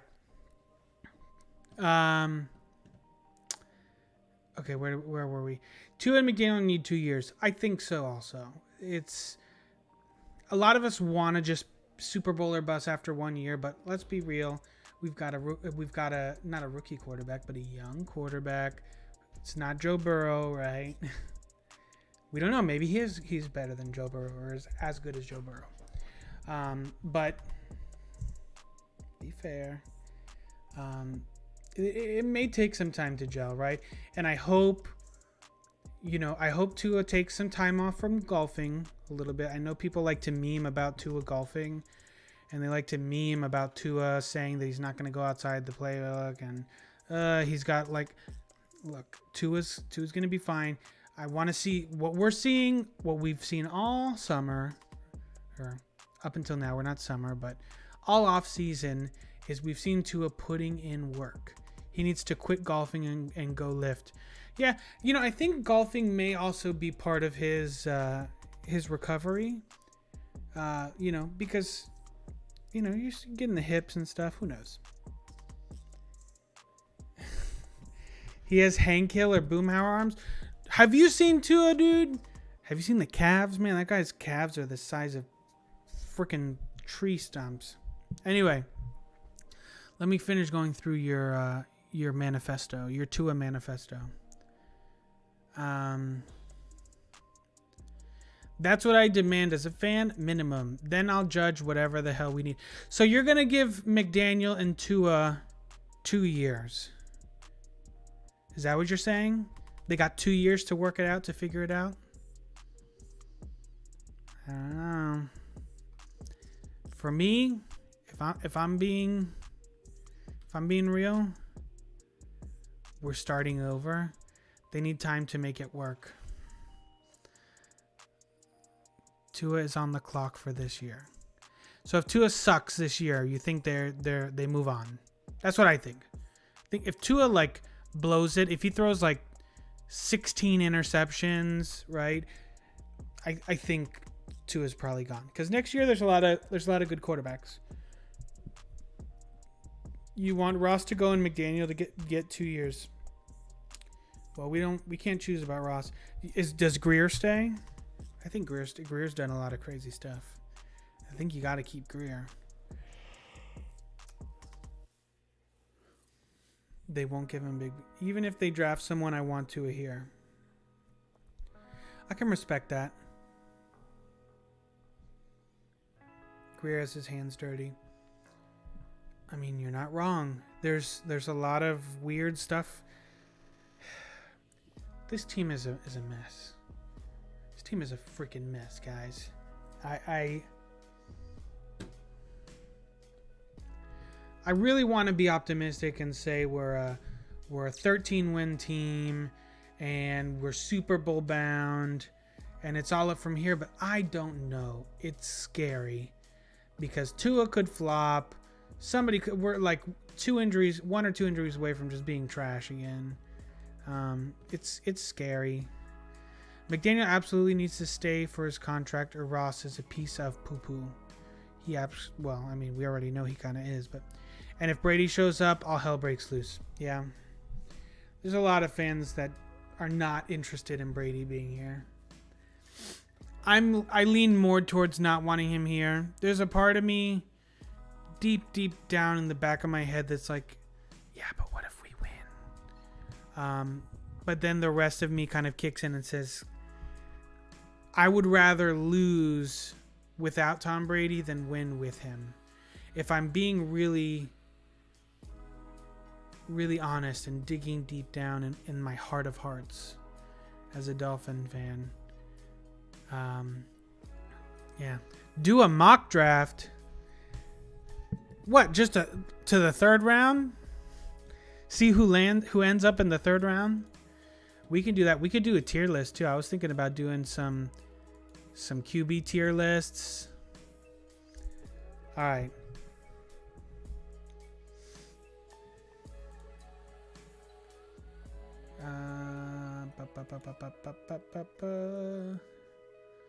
Let's pull it up. Rounds 3 to 7. Well, we got to get to round 3.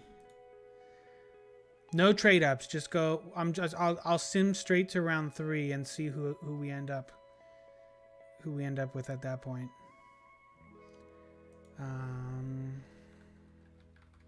Still want to do a Madden rebuild challenge with some of the YouTube guys. Like I talked to Doug, said he'd do it, but he's really tough to get to pin him down. He's super busy, realistically, obviously. But I know the guys, the Finn's Tailgate guys, said they'd be down for it. Probably something we'll have to like film off stream, or maybe we could do it on stream.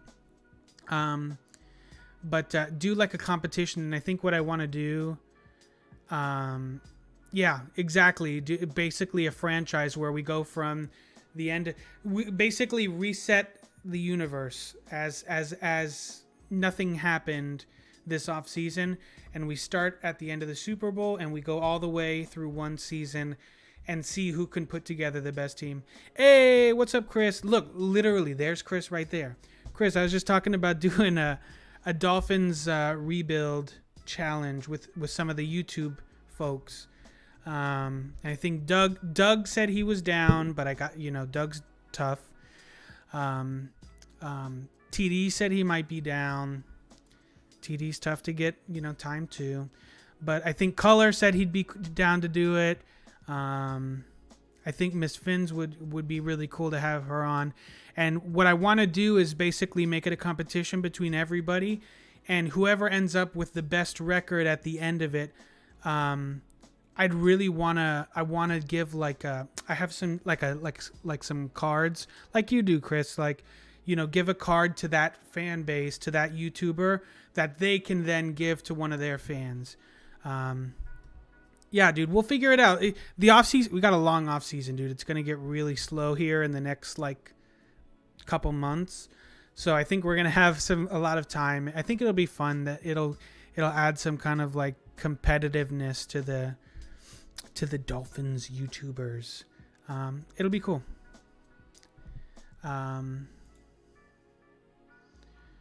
Chris, you guys are going to be streaming, right, at 10:30?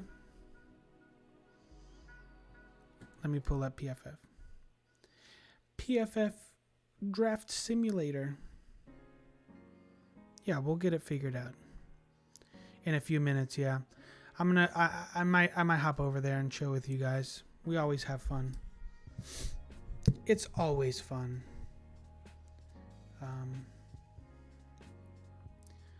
So we were gonna do a couple quick draft simulators and just see who falls to us, if anybody. Settings. What advanced settings? 7. Oh yeah, I have it right here. I already. You can see it, right? Yeah, I got it to 7 round, and I have it fast. Simulated team pick. How's simulated teams pick? Oh, okay. Sorry. Okay, now I got it. Public. So we'll do mixed. Care for positional value. I don't know why they have it less. It should be a little bit higher than that. Draft for need. Yeah. Randomness. Less randomness. To weigh more PFF. Okay, a little bit more PFF. So there. We'll weight a little bit more towards PFF. A little more realistic. We'll lower the randomness too, so it's not too crazy. I think this is good.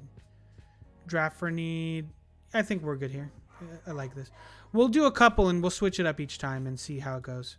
All right, let's go. And maybe we'll try to pull off a trade. I don't know that we'll be able to, but okay. All right, it's going quick. It's going quick. Lego my ego. I'd like to do also want to do some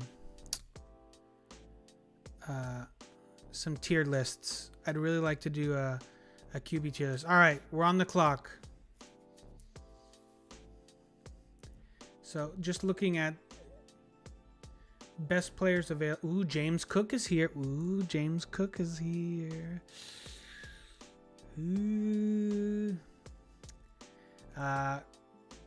The LSU quarterback. I'm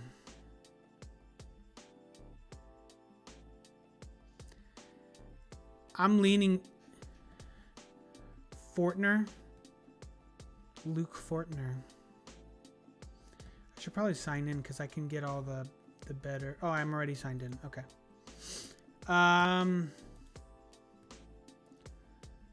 Luke Fortner.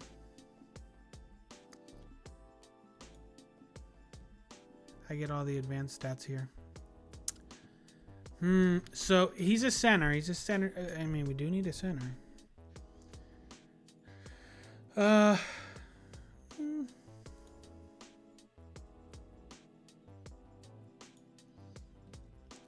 then you said Gray. Danny Gray. A little bit of a reach at this point. You did the Cameron Wake edit. Oh yeah? Where do you have it? You have it on YouTube or what?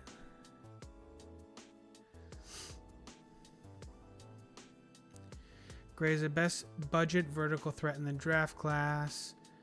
He put up a 4.33 40. So he's a speedster. Do we need any more speedsters though? It's on TikTok. What's your TikTok? Drop your TikTok in the Discord. Or I'm sorry, in the chat.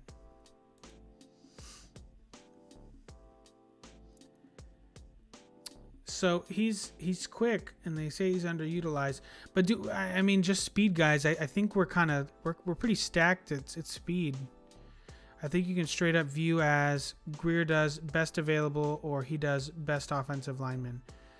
I'm partial, right? I really like the idea of taking a running back. I don't think we'll take a running back. I like the idea though. We can look at just offensive linemen.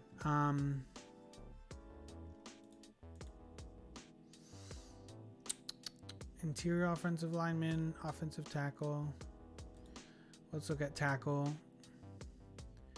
Braxton Joe. No.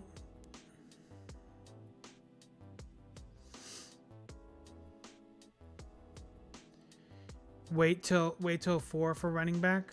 Okay. We'll see who's available. And then interior offensive lineman.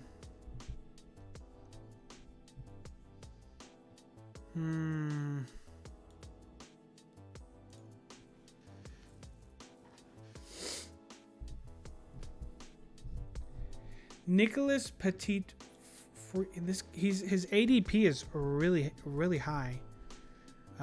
So he's pretty popular. You can find my Camera Wake edit.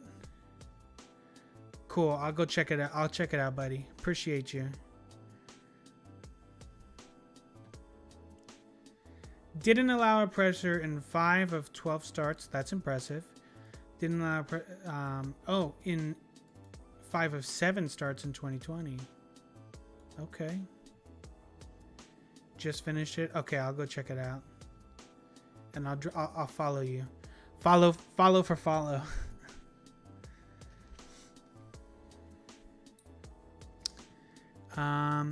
This guy looks interesting. Nicholas Petit Freer.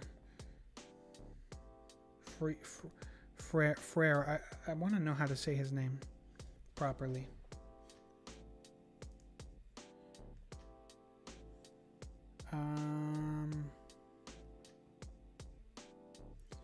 Is he left or right tackle? Let's see. We can see where he lined up mostly. He had, in 2021, he had 700 snaps at left tackle. 2020, so it looks like he was a right tackle, and then in his junior year, they moved him to left tackle.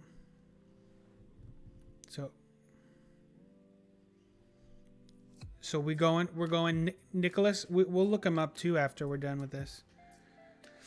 Give me a sec.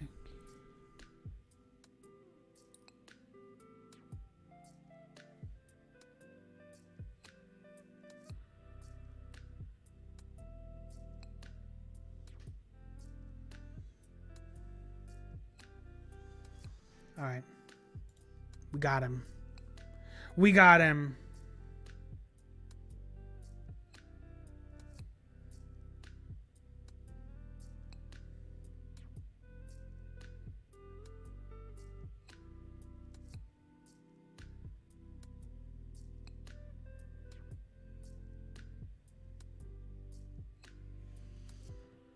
All right, we're at our next pick here, our 4th round pick.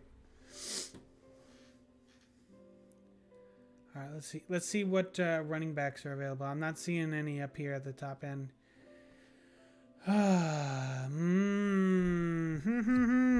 Ooh, Isaiah Spiller. Isaiah Spiller's out here still. I'm surprised. Wasn't Isaiah Spiller going much higher in the? Am I going crazy? Who's your boy?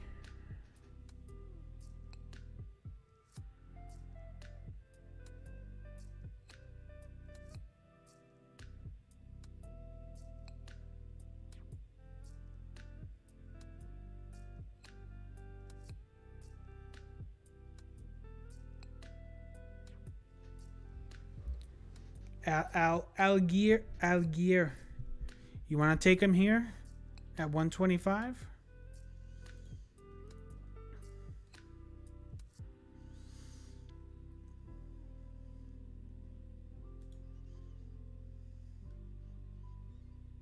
Not a bad. His gap grade is not super good.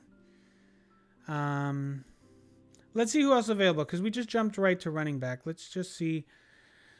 Dane Belton, Joshua Williams. We've got a center here, Joshua Williams. Kevin Austin.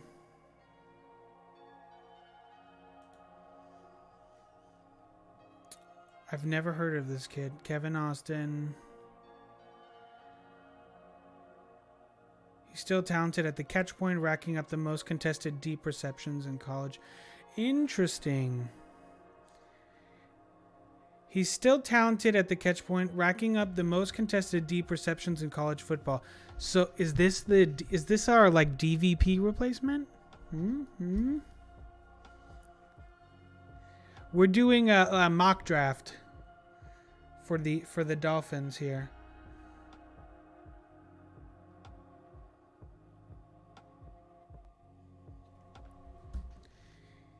He's tall too. Yeah, 6'2", 200 pounds.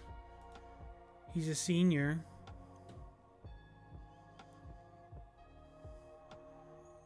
Interesting. Let's look at the linebackers. Terrell Bernard, 6'1", 224, senior. Bernard may be undersized at 220 pounds, but his playstyle can make up for it. He already held up between the tackles for Baylor in 2021 with 53 stops. A potential Zach Thomas type guy. His pass rush grade is pretty good at 78, and his run defense grade is a 79, which is also pretty good, well above average for this draft class. He's my favorite team is the Browns, but the Dolphins are honestly like in my top 3 favorites. That's awesome, Jay. Yeah, this is we're mostly Dolphins Twitch channel here, but everybody's welcome to the party. Congrats on your new quarterback, by the way. I hope everything works out for him. I mean, assuming that he didn't do what, I ain't touching it, but good luck with that. We're gonna play you guys this year. How do you feel about Deshaun Watson? What's your take on your new quarterback? Are you pro or anti Watson? Because there's a lot of Cleveland fans that were not happy about getting Deshaun Watson. Oh, I didn't see, what position does he play? He must be a middle linebacker, no?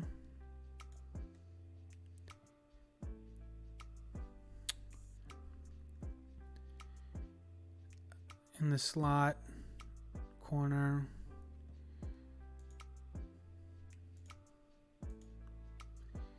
He's dropped a little bit. Let's take the linebacker. Jay says, honestly, I hope everything goes well because I feel like he has more potential than Baker Mayfield. Dude, everybody's got more potential than Baker Mayfield. No, Baker Mayfield had a really bad year, and there's no excuse. Baker Mayfield, I feel like he had everything. He had the franchise. He had the keys to the franchise. He had everything handed to him, and just couldn't. He couldn't live up to the expectations. And I mean, when you're a former, number one pick, that's what it is. It's showing up. Are you still there, Dabo? Because it showed my stream just like glitched out for a second, and it shows I have 0 viewers now. Big sad panda. Big rip.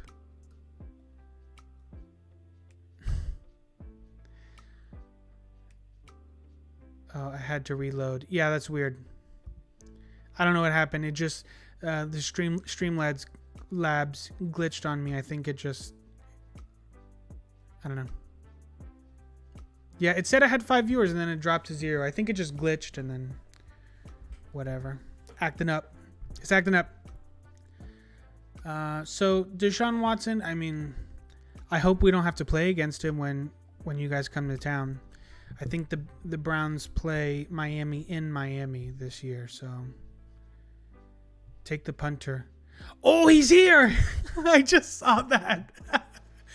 There's no way. He's not getting to the 7th round. There's no way. I just noticed he was right there. You're more excited about Amari Cooper? Yeah. I mean, I really wanted Amari Cooper in Miami, if I'm being honest. That's a no-brainer. I can't believe he ended up in the 7th round. All right, last pick. Do we take the quarterback? Do we take an insurance policy? Amari Cooper is going to be fun to watch, especially if Deshaun Watson comes back and he's as good as he was when he last played. It could be exciting. Yeah, we got Tyreek Hill. We got a lot of good things going on. Teron Armstead, wide receiver, fullback. Let's see, Snoop Connor. Who did we take?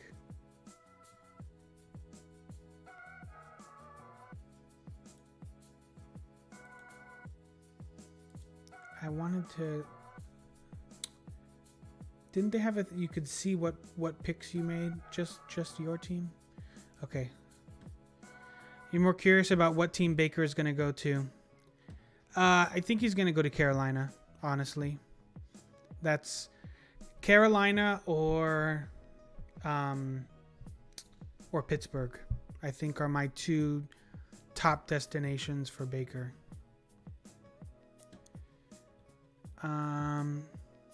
What running backs, aside from Snoop Connor, which, look, I'd be down to take a guy named Snoop. Just for the sake of taking a guy named Snoop. Okay, nobody that I'm really dying to have at running back. No, we took a middle linebacker. We took a Mike. Yes, but it's Mitchell Trubisky. I think Baker's better than Trubisky, if I'm being honest. I wouldn't be surprised if they make a run for Baker. Assuming that he reworks his contract. If he doesn't rework his contract, there's no way. He looks like outside linebacker to me, unsure. I'll have to look back at it because I thought he was a... It didn't really tell me specifically whether he was an interior or outside linebacker. They use backups to break good teams. Yeah. Okay, let's look at cornerback. Well, let's just look at everybody, honestly. Do we just go best player available here? We don't need a safety. Smoke Monday, though, is a dope name. I'd buy a Smoke Monday jersey. Jarvis might be coming back to Cleveland. Oh yeah, is that the word on the streets? Nefi Sewell, is this a guy? Is he related to Penei Sewell? Penei Sewell. We need a replacement for Rowe. Not wrong. This guy's a 2-star. Sheesh. The last name sounds familiar. It's because Neffy is the older brother of the behemoth right tackle that plays for the Detroit Lions. So this guy's the older brother of Penei Sewell. Oh. Look at this guy. Did we take Penei Sewell's brother, his big bro? He's got a pedigree there, like, and he's a linebacker. He played a little bit at D line, a little bit in the slot, but most of his stats were in the box. So this is a middle linebacker. This is definitely your middle linebacker. His pass rush grade is not great, so he's not a great pass rusher, but a run stopper and on coverage, he's pretty good. He did pretty well. Do we take Penei Sewell's brother? I kind of dig that, dude. Like, pros: agility and body control to contour around blocks as he needs to and still make plays. Carries the majority of his weight in his lower calf. Plays bigger than his listed size. High football IQ. I like that. Which shows with how quickly he passes through assignments in coverage. Cons: short arms, small hands, limited size, tough sell for a lot of roles. Okay. Size already shows up as a tackler, average over career despite no form concerns. Has to play down here or else he gets taken for a ride at the second level. Interesting. So he's small, which is odd considering he's 6 foot 226. Yeah, I could see that, I guess. It's 23. Keep saying he's small. Yeah. He's undervalued. Let's go. So Neffy Sewell is our Zach Thomas. He's small, but he's smart, and he's like a hard worker. He's got a good. Give me my Zach Thomas replacement. If Jarmus comes back to Cleveland, I'll be ecstatic. I don't know, dude. I feel like that bridge has burned. All right, so who did we get? Matt Araiz. I always say his name. Is it Arazia or Araza? Whatever. We got the punter. I still think he's going to go way sooner than the 7th round. I'm thinking this guy's going to go 4th round. Pop quiz. How tall was Thomas?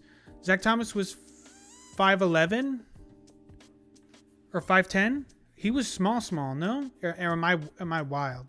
Am I 5'11"? Okay. 228. Yeah, that man was a tree. Still an absolute travesty that he's not in the Hall of Fame. Absolutely robbed. Absolutely robbed every single year. It blows my mind that he's not in the Hall of Fame yet. If Deshaun Watson gets guilty, then our starting quarterback is Jacoby Brissett. Hey, I could tell you about that. It's not good. All right, Nabo, I appreciate it. Yeah, Jacoby Brissett was our backup here. I don't know if you knew that, but it was not fun. Jacoby Brissett is not a good quarterback. He's very bad. He's very below average quarterback, if I'm being frank. But Deshaun Watson his criminal charges have been cleared, Jay. So criminally, he's fine. He's all set. He's not going to get charged criminally. I know I've seen his stats in Miami. Yeah, Brissett's not very good. Criminally, he's fine. All of his criminal charges were dropped because of lack of substantial evidence against him, which unfortunately, whether or not you believe he's innocent or guilty is very common in these types of trials. So basically what he has left now is the civil lawsuits, which it looks like he's settled most. He's prepared to settle most of them. He's the biggest concern with Watson is how many games is he going to get suspended, because he will be suspended regardless of whether his criminal stuff panned out or not. He's going to be suspended. It's just going to be a matter of how long, how many games is it going to be. it's tough to say. If you look at guys who did similar things, it ranges anywhere from 4 to 6 games. His is particularly egregious because it's like 20 plus women. You know, you could be looking at a full year suspension potentially. My thought is they'll probably call it a year. He'll fight it, and they'll probably lower it to like 6 to 8 games. That is my guess. If I had to put money on it, they'll give him a year. It'll get cut down, and you know, that'll be it probably. But as long as he plays in Cleveland, I'm fine. He better play. Well, this year you're not too worried because his cap hit is like $1 million. So if he doesn't play, it's not a big deal. It's a year down. He's still very young. Not a huge deal. You're just gonna suck for a year. When he comes back, he's probably gonna be the same guy he was when he last played. There's no reason to think he won't be. Some people think, well, you know, being in game shape and being in physical shape are two different things. I think he's going to come back. He's going to be just fine. We've seen quarterbacks miss a year and they come back. And we just saw Joe Burrow miss the majority of a year and came back and was just fine. And that was after a catastrophic knee injury of all things. Watson was not injured, so he's been training the entire time.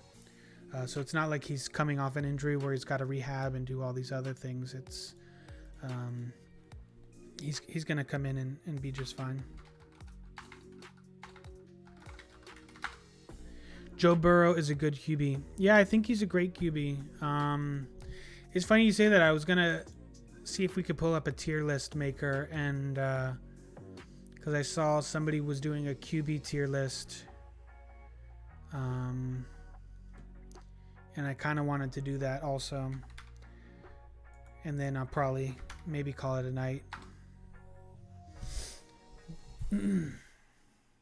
Let's see.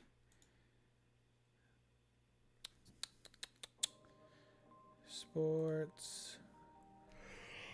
Oh my goodness. Pardon me. The coffee's wearing out and I'm out of water. I need it. Hey, I went on your TikTok and I didn't see the cut you did. I saw that you did some other cuts that look pretty dope.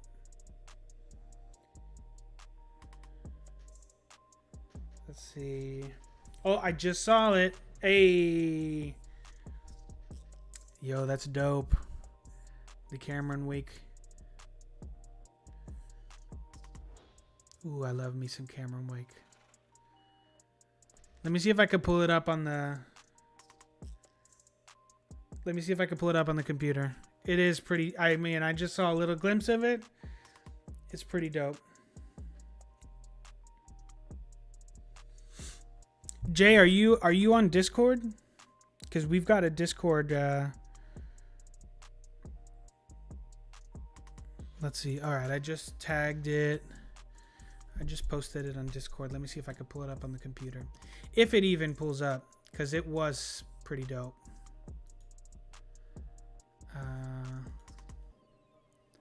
All right, yeah, I can't. Okay, hold on. I got you, Jay. Let me turn off the music. I've been doing TikTok for like 4 months and Discord doesn't work on my phone, or I would join it. No problem, dude. Just curious. Just checking. Let's see. Oh, is that just a picture of it? No, I gotta go to the actual link. All right, let's see.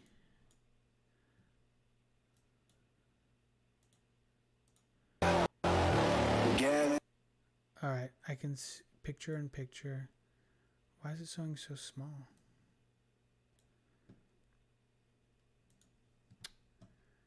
I think my stream just glitched out again. Web overlay. All right, give me a second. Let me see if I can pull it up. Screen capture.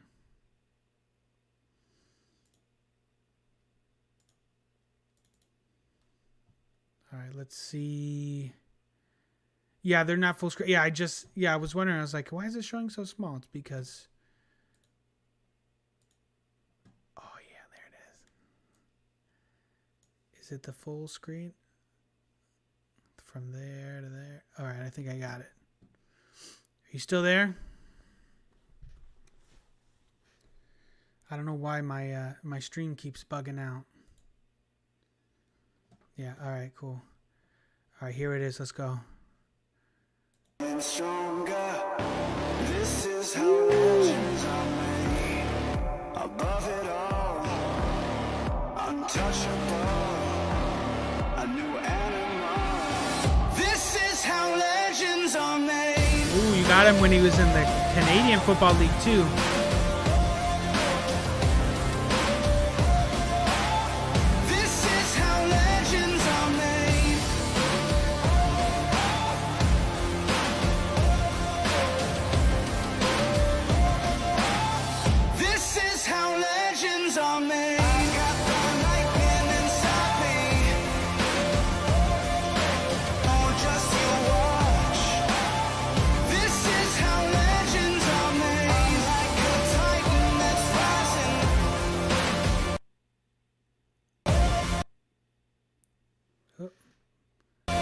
Internet's acting up.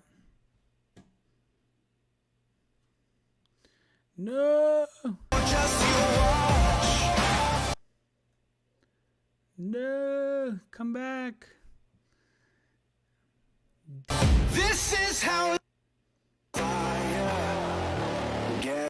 That's pretty dope, dude. Even though I was messing up. I think my internet's going whack today for whatever reason. Dope, dude. Very cool. Very, very cool.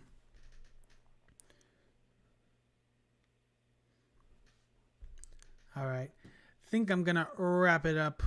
Stream is going wild. I don't know what it's doing. It took me like a week to figure out how to edit. Yeah. You pull all your videos from like YouTube. It was great. It was a really great video. Good hype video. You even got some of his CFL videos there too. I like that. But all my clips are from YouTube. Cool. Don't get demonetized. The NFL is not too bad when it comes to demonetizing stuff, but yeah, multiple videos. Yeah, no, it was dope. I liked it on TikTok. I followed and I shared it. So hopefully that helps the algorithm go in your sway in your favor. But yeah, I think I'm gonna hop off, call it a night because my computer is acting up. It takes like 30 minutes to make. I believe that. I believe it. So appreciate for everybody that came by, new followers. Jay, I appreciate you, dude. The wake cut was dope, super fire. I shared it on our Discord too, so hopefully some of those guys will go to your TikTok and drop a follow. But yeah, appreciate Jay, our other follower. Appreciate Ali for dropping in. Broken. Appreciate Nabo for chilling. We did our mock draft, our first mock draft, and I'll post that in the Discord too. But yeah, appreciate everybody that stopped by, hang out. Appreciate it all, and we'll catch you soon. If not before Tuesday, definitely on Tuesday. All right. So stay classy. Appreciate everybody. Have a great night.